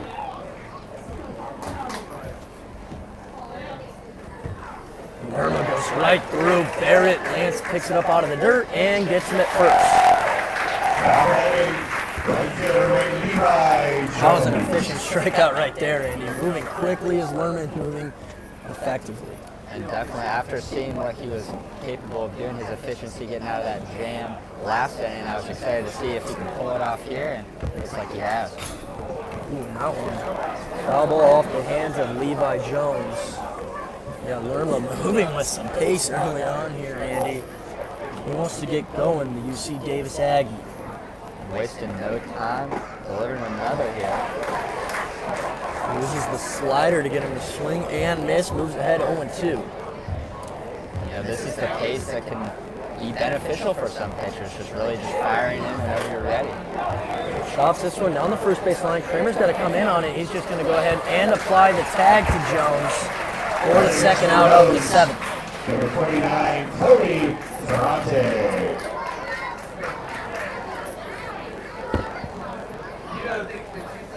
Up now is Cody Ferrante, 1 for 3 on the day, but 2 RBIs on his single through the right side in the 5th.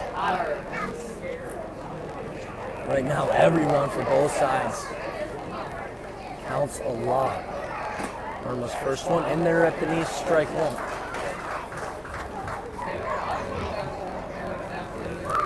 This might be one of those games, Andy, where you look back and every single play that happened, you say, man, if that one went our way, we would have won this ball game.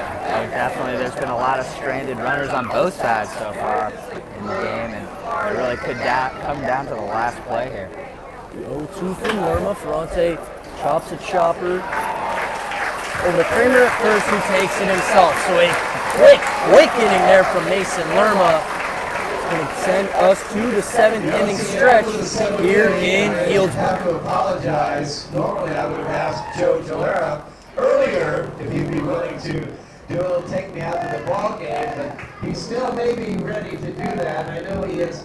He's so busy over there. Maybe we can just ask Joe one more time to come on down and give us a little take me out to the ball game.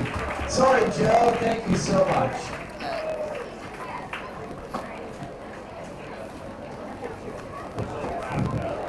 Is everyone up and stretching? Everyone up and stretching. Oh. Yeah. Take me out to the ball game. Take me out with the crowd.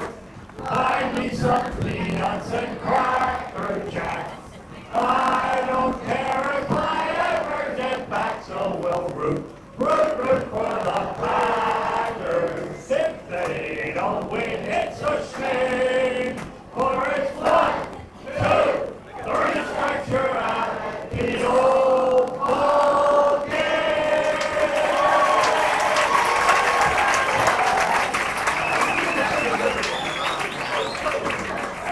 The one and only Joe Gilera. Leading off, after the 7th inning from Purdue, number 13, Logan Sutter.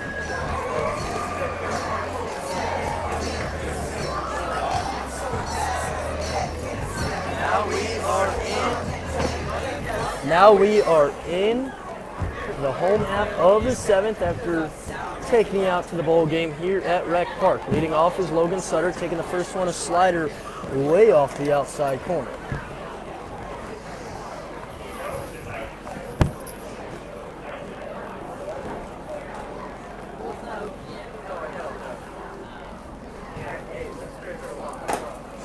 leaves the 1-0 upstairs, gets ahead into a leverage count now. 2 balls, no strikes. Got to be careful if you're Stewart here.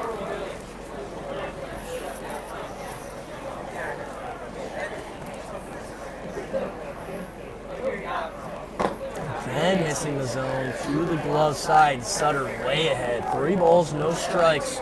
Don't want to give up a free pass when you're only leading by 1 to lead off the 7th. Oh, definitely. And, you know, they're happy that they're opening up the bullpen here, and hopefully some of these guys can get a hold of Stewart and have better luck than their previous pitchers. Sutter goes after the 3-0. It's a ground ball to the third baseman Meisner, who bobbles, throws to first, and gets him. Out adding from Arizona State, catcher number 7. The way all these guys for the Packers have been hitting so far this summer, Andy, I'm not surprised to see the green light there. I am surprised to see it being used there by Logan Sutter. You got to get a runner on any way you can. Going after the 3-0, you better find something you can drive, and he just kind of rolled that one over to Meisner. A third tough break for the Pack. Especially when it looks like Stewart's having some control issues, you would probably be looking to be a little bit more patient there with the 3-0. So tough break for the Packers. You don't blame Sutter for going after something if he liked it. Definitely trust pretty much every one of these bats in the Packer lineups. Finally, Stewart gets a called strike this time. It's going to be against Eamon Lance. He's 1 for 2 so far today. Walked in the 2nd, single to bring home a run in the 5th. He's also done a great job behind the plate, gunning down a stolen base attempt as Lance goes down the third base line fair. He turns around first, but similar to what we saw from Sharpio earlier, he's going to stay put. A 1-out single for Eamon Lance. Number 2, Hideki Prater. More quality hitting from Lance. Great to get a runner on. Up now is Hideki Prater. So far, Prater's 0 for 2, but did reach on an error in the 2nd. Got a hit by pitch in the 4th. He's been getting on base. Lance, the backdoor attempt, gets back in safely. Slipped a little bit on his way back. But due to being headed back already, he got in safely.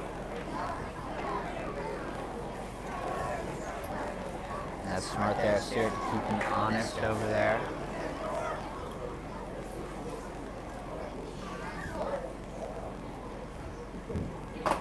Prater swings and misses. Just a little bit off on that fastball from Stewart.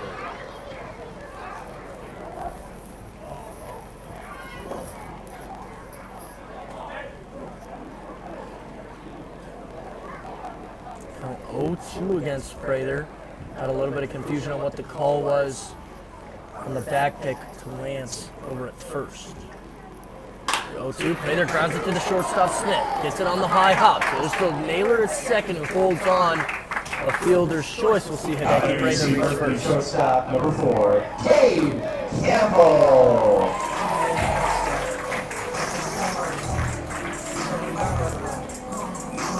Up now, Cade Campbell, who singled his last time up into left, got that inning started in the 6th, ended up coming around to score and cut into that Medford lead. Now a 4-3 ball game in favor of the Rogues.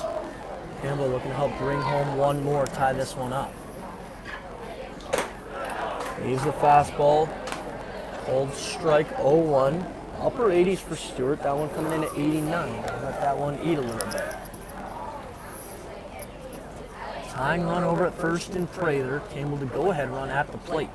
Stewart bounces a breaking ball. Great job there by Fernandez. Keeps it right there in front of him, and Prater can't go anywhere. And there's been a handful in the dirt thus far just in this inning. We'll see what the Pack can do with that, maybe. Prater's definitely a savvy runner over there, Andy. Oh, he's got wheels. He'll definitely make it happen. This one goes in the dirt. Campbell fouls it off, though, and falls behind 1 and 2. Both Campbell and Prater grew up playing travel ball with my younger brother, so I've seen these guys play quite a bit of ball before their time here in Healdsburg.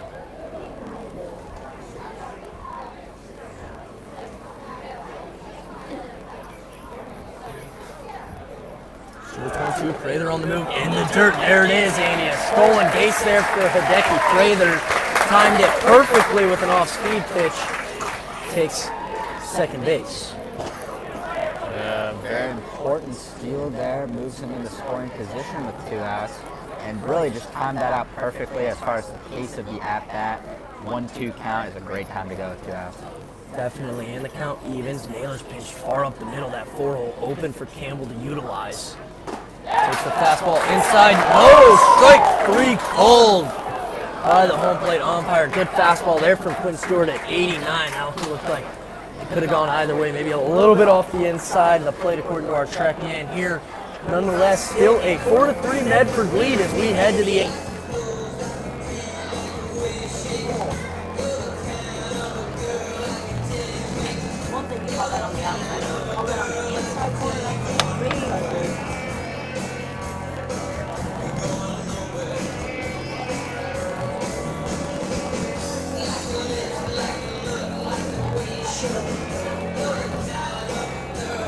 Moving to pitch for the Prune Packers, Bears of the State University, number 19, Alec Velardes.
Leading off the top of the 8th inning for the Rogues.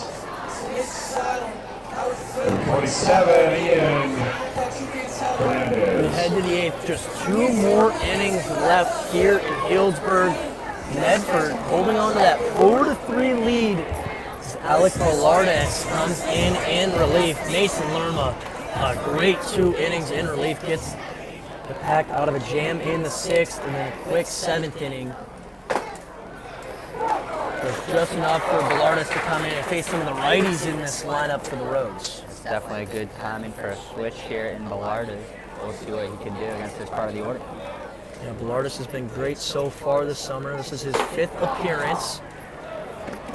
Pitched 8 2/3 innings with 6 strikeouts, yet to go with an earned run. Even picked up a win for himself earlier this summer. Nasty flanker there. Andy, you like that one. Had me reeling back in my seat. That was a fantastic one out there. Had me fooled. Yeah, great slider there from Velardes. Gets in the head, 1 and 2. Goes right back to it. Doesn't get the call against Fernandez. Crowd didn't like that call either from the sound of it. 2-2 though. This slider rolled over to Campbell at short. Comes in on the run from the side on the slot. Gets Fernandez at first. Campbell has been superb at shortstop so far this summer for the Pack. It's an important position to have someone who's such a defensive stalwart in Cade Campbell, and it's really important for him to be able to make those plays like he does. Yeah, he's done a great job defensively. Done a great job recently offensively. Campbell, a great shortstop to have if you're the Pack. One of many. First one misses outside to Kyle Cox, who's 2 for 3 so far today. A couple of singles, a strikeout, and a run score. This one fouled straight back. Andy, I didn't flinch that much, but I did flinch. It got me pretty bad, I gotta say, I won't lie. Just the angle is just right to where I mean, that one was headed for us too, for sure. I say it every time here in our makeshift press box. A couple of foldable tables up here in the grandstands. We make do, we make do. We have a great time up here as well, here at Rec Park.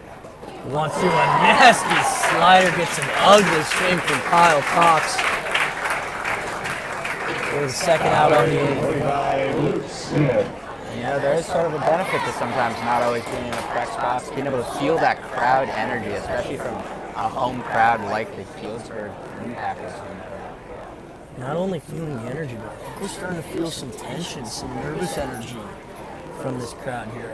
Packers haven't been trailing this late in the baseball game so far this summer. The Pack defend Rec Park with their lives. They rarely see many losses in the last few years on this field at all. Yeah, you would know. You spent the past few years here. You know what it's like around here. I believe there was maybe a 20-game home win streak last year, something along those lines. I mean, it is rare to see the Pack not dominate on this field. Not surprised by that at all. Combine the talent that this team has along with the fans being behind them, the energy they bring to the stadium day in and day out. It has been very enjoyable for myself here early on in the summer.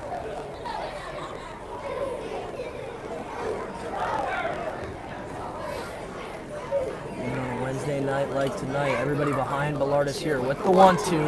Slider gets him looking, strike 3 call.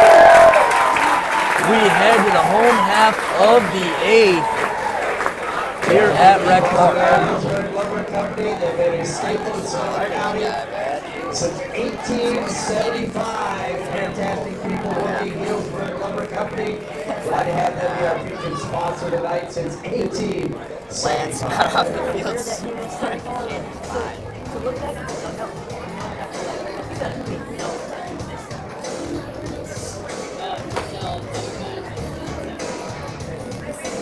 Lance moved it out of there. Or you could trade his mind. It was so bad.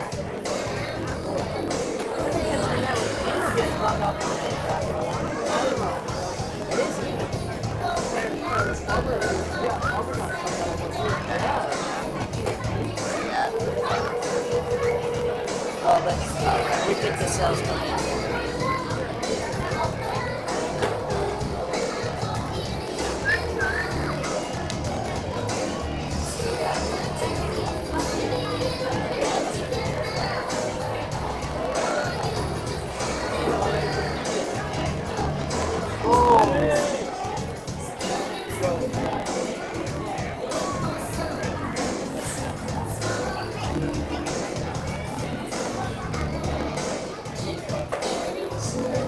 Leading off the bottom of the 8th inning for the Prune Packers from University of San Francisco. The change is going to be made for the Prune Packers batting order. Kenny DeSell is going to hit in place of Tommy Farmer here in the 8th. Farmer was 0 for 2 with a sacrifice fly, so he's done his job situationally, but when you're giving your leadoff man, your main leadoff man the day off, it's a great time to insert him when you need a leadoff man to get on here in the 8th, trailing by 1. So, a USF student like myself, I watched him have a pretty solid season with them last year for the Dons. He's looking very good so far this year with the Pack. He's looked great this summer. Steps in to face Quinn Stewart, who's still manning the bump for Medford. Gets him with the fastball. He's not throwing in the 90s, but he's still using that slider and the fastball to keep these Prune Packer hitters off balance. He leads them blowing the fastball by some of them, even though it's only in the upper 80s. And it's all about that sequencing to get that blow by, especially when you're not working with those 92s, 93s that some of the Prune Packers are working with. Very impressive pitching from Stewart. Gets him on the outside corner with the fastball. Strike 3 looking. Kenny DeSell goes down. University of Michigan, Cole Caruso. Trackman has out one a few inches off the plate there.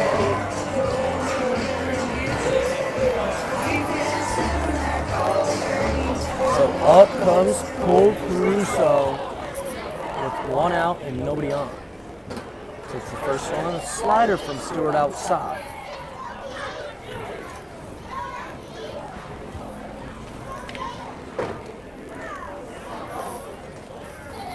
Pretty straight up alignment from the defense here of Medford. Fastball at the knees from Stewart in there for a strike.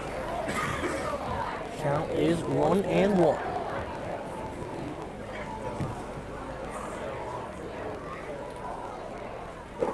This one in the dirt. He also goes ahead, 2-1.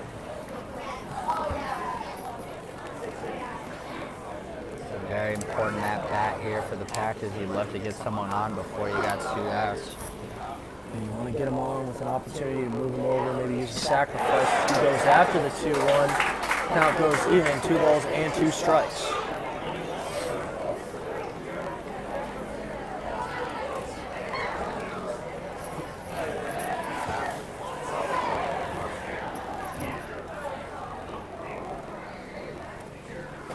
Russo leaves the 2-2 fastball inside. They're going to appeal the check swing. He did not go.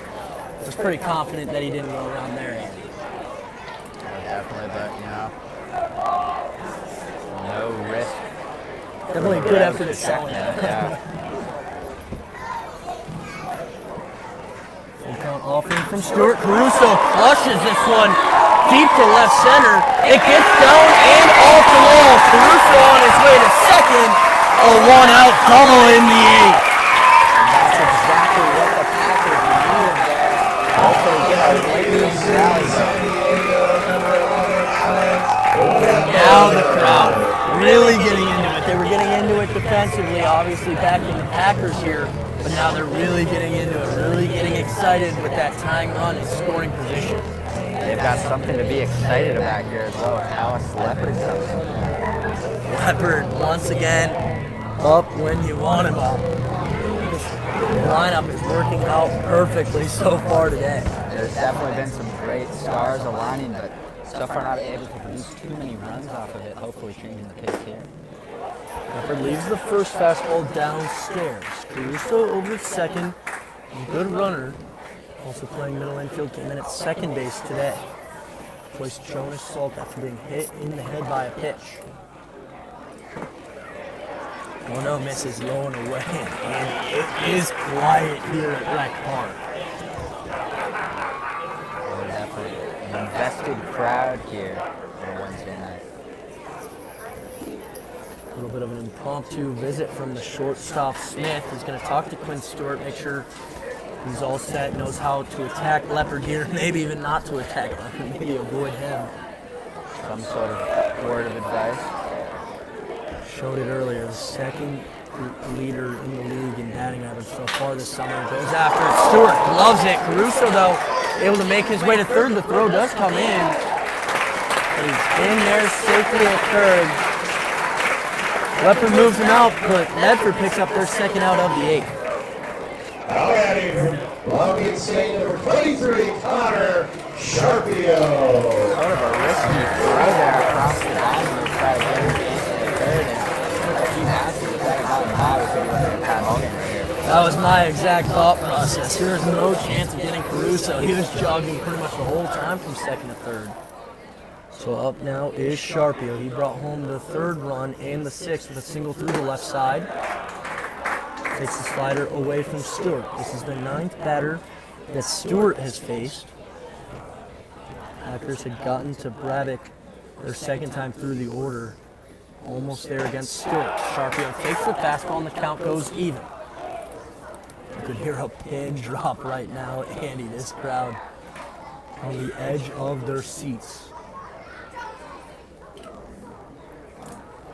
1-1 from Stewart. Sharpio leaves the breaking ball. Good attempt at the chase pitch, just doesn't bait Sharpio. Yeah, that's a great eye right there to hold off and get in an ideal count to do some damage.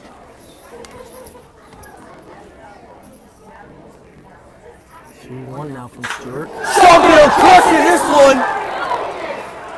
Oh, and it's caught at the warning track by Peterson. A little bit off the end of the bat from Sharpio. It looked like it left it a good launch angle. It leaves that tying run stranded at third base. We head to the final frame here in Healdsburg. 4-3 Medford lead. Our 3 o'clock games are to support our local Little League program, which will be playing here after we play tomorrow and Friday, 3 o'clock games. Rogues and Crabs.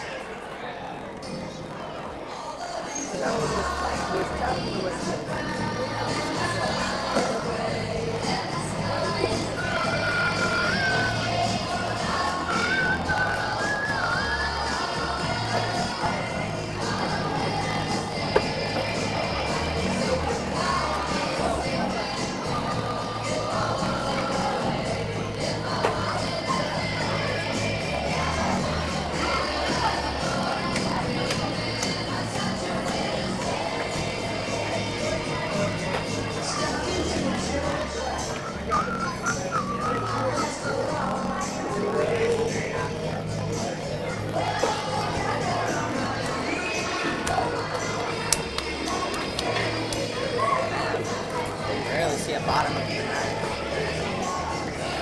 See one so far this Putting summer. out, top of ninth inning. Left fielder, number 20, Jack. The one-run lead for Medford as we head to the ninth. It's going to be important here for Bellardus to keep Medford bats quiet, keep this to just a one-run ball game. Much more manageable than chasing two in the bottom of the ninth. But for now, the top of the ninth as Bellardus faces Jack Peterson, Lang and Naylor on deck. Home plate umpire wanted to take a moment. The music wasn't quite shut off. He didn't like that they were about to start play here with it going. Bellardus had an incredibly effective eighth. First one, a fastball at 91 that misses off the outside corner. And as I was saying, an incredibly effective eighth. 2 strikeouts and a ground out, making quick work of the Medford lineup now here in the ninth. 1-0. Doesn't catch the inside corner there from Bellardus. A good take by the left fielder, Jack Peterson. Peterson was the one who made the grab out in the left there at the warning track off the bat of Sharpio, and realized after checking out the track that one was promising, got all the way to the wall.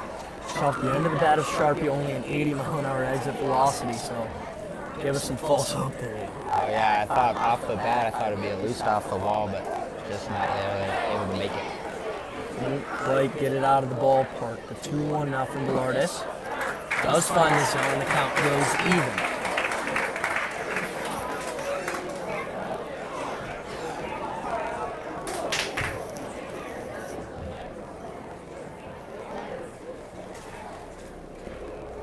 Bellardus 2-2 gets a swing and a miss. That's 3 consecutive strikeouts for the Arizona State Sundowns. And at this point in the game, every single at-bat, every single out is so crucial. It's really good on the Packers to get that first one early. You got both sides. Few defensive miscues that didn't quite go their way. Not true bad errors, but just errors that end up leading to the other team scoring. When you include that with some leadoff free passes, too many free passes in an inning. It's been a great ball game here at Rec Park. Naylor fouls off the 1-0, back behind to the right side. As you said, both teams taking what is given to them, taking advantage of each other's mistakes, and we still find ourselves in a close game. Naylor lifts this one to the right side. Kramer chasing back, Leopard chasing in towards that out of play line. Leopard makes the grab in play for the second out of the ninth.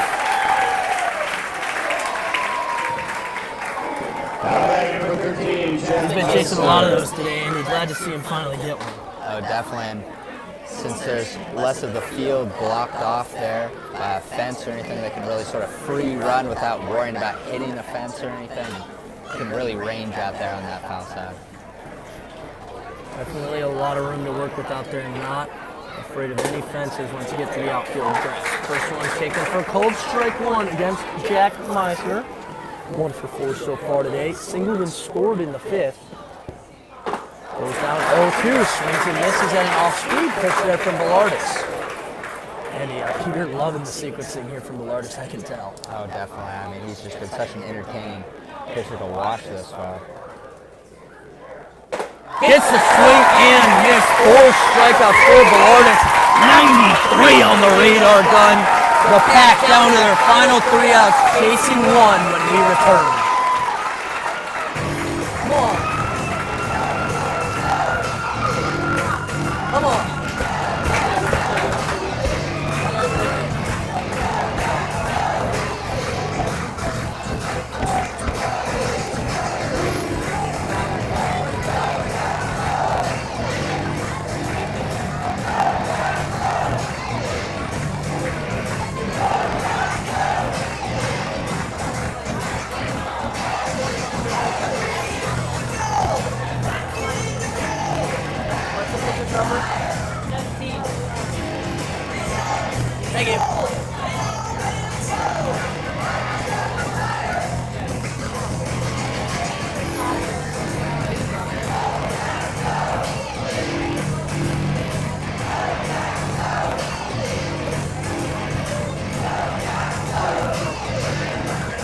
pitcher, number 17, Kurt Martin.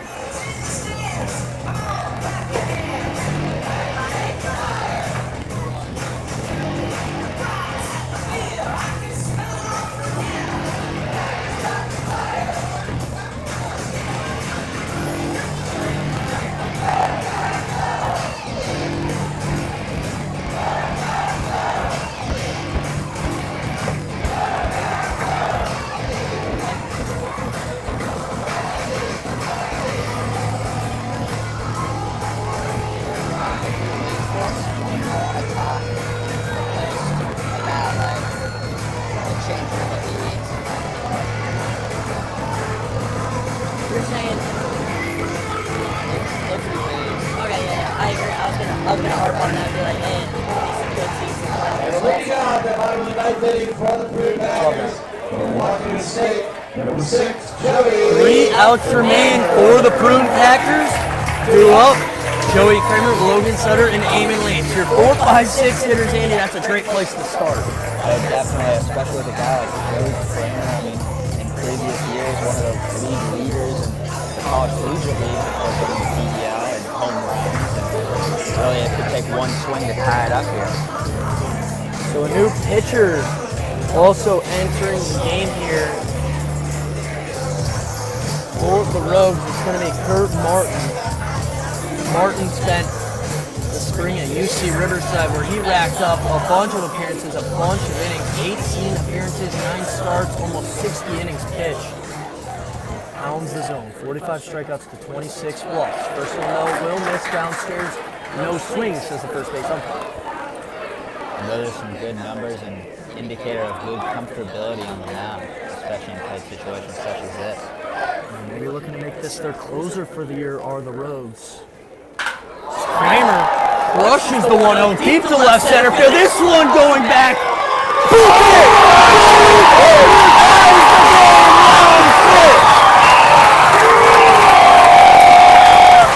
Listen to that crowd. One swing of the bat is all it takes from Joey Kramer. 97 off the bat of Joey Kramer. 380 feet.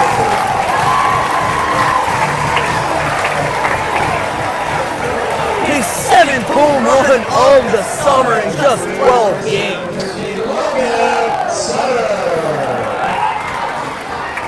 He knew it off the bat, Andy. He let him know he got to watch that one. An emphatic home run by Joey Kramer. Really changing the pace of this game. Now we've got a tie ball game. You're fighting for one more to win it here in the bottom of the ninth. You still have 3 outs to work with. Logan Sutter was the walk-off hero last Saturday with a single into right center, helping the Prune Packers win their 10th in a row.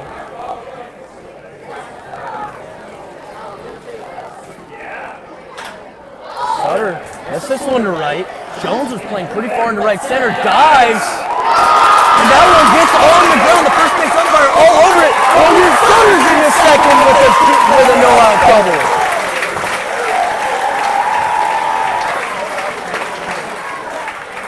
Huge response to Kramer's home run, setting up the pack perfectly for a potential walk-off game. Now batting, Arizona State number 7, Eamon Lance. So Eamon Lance stepping into this game. He's 2 for 3. Also walked so far today. And out comes the coaching staff from Medford. They might not like what they're seeing from Kurt Martin. Lance certainly hot today, looking to continue that trend. Possibly driving the winning run.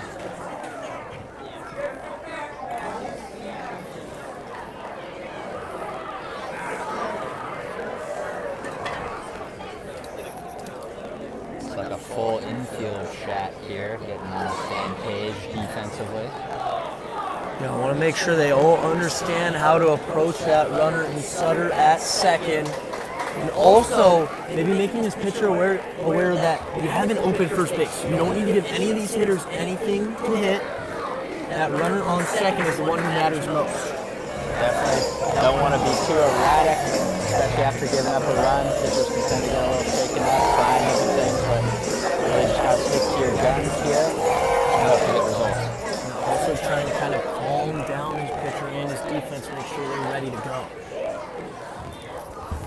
First one to Lance. Lance leaves downstairs, gets ahead 1-up.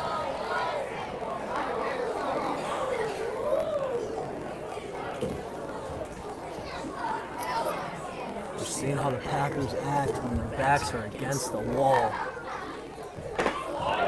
Takes again and gets ahead 2-up. Joey Kemp stepped up in the biggest moment. Logan Sutter to follow. Now Eamon Lance in the box. The Arizona State Sun Devil ahead 2 balls, no strikes to count. Naylor over at second, holding Sutter close. He's going to back out now. To the plate comes Martin Lance. Off the middle, off Martin's foot. Knocks it down and gets him at first. That one might have been the game winner if it wasn't for the right heel of Kurt Martin. And I gotta say, just tremendous burst of speed there from Lance on second. Really changed the situation there for the Pack. Still got a go-ahead run 90 feet away with less than 2 outs, and now a pinch hitter coming up to the dish, and Max DeBeck, but no. Max DeBeck is going to be intentionally walked. In an effort to set up a double play with 1 out in the 9th, Max DeBeck takes a free pass over to first.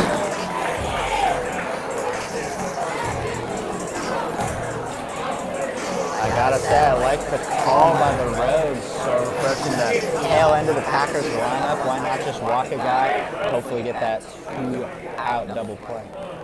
Now you're getting to face Cade Campbell, who's 1 for 3 today, was hit by a pitch, singled and scored in the 6th.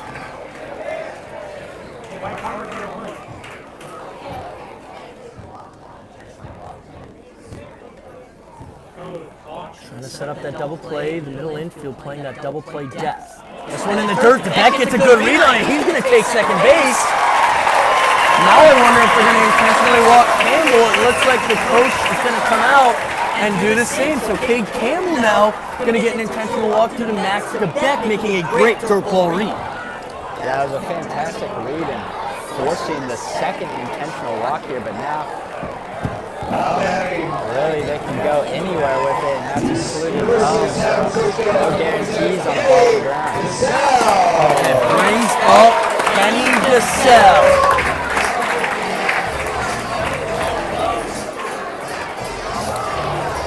DeSalle batting .367 coming into this one. Struck out in the 8th. He came in to replace Tommy Farmer. So the bases are loaded with 1 out. Tie ball game. And you know the Rogues would much rather have Campbell still in the box right now than have to deal with the hot DeSalle. DeSalle leaves it upstairs, goes ahead 1-up. We're going to check on the swing, did not go. No surprise there. Good idea to check it if you're Medford.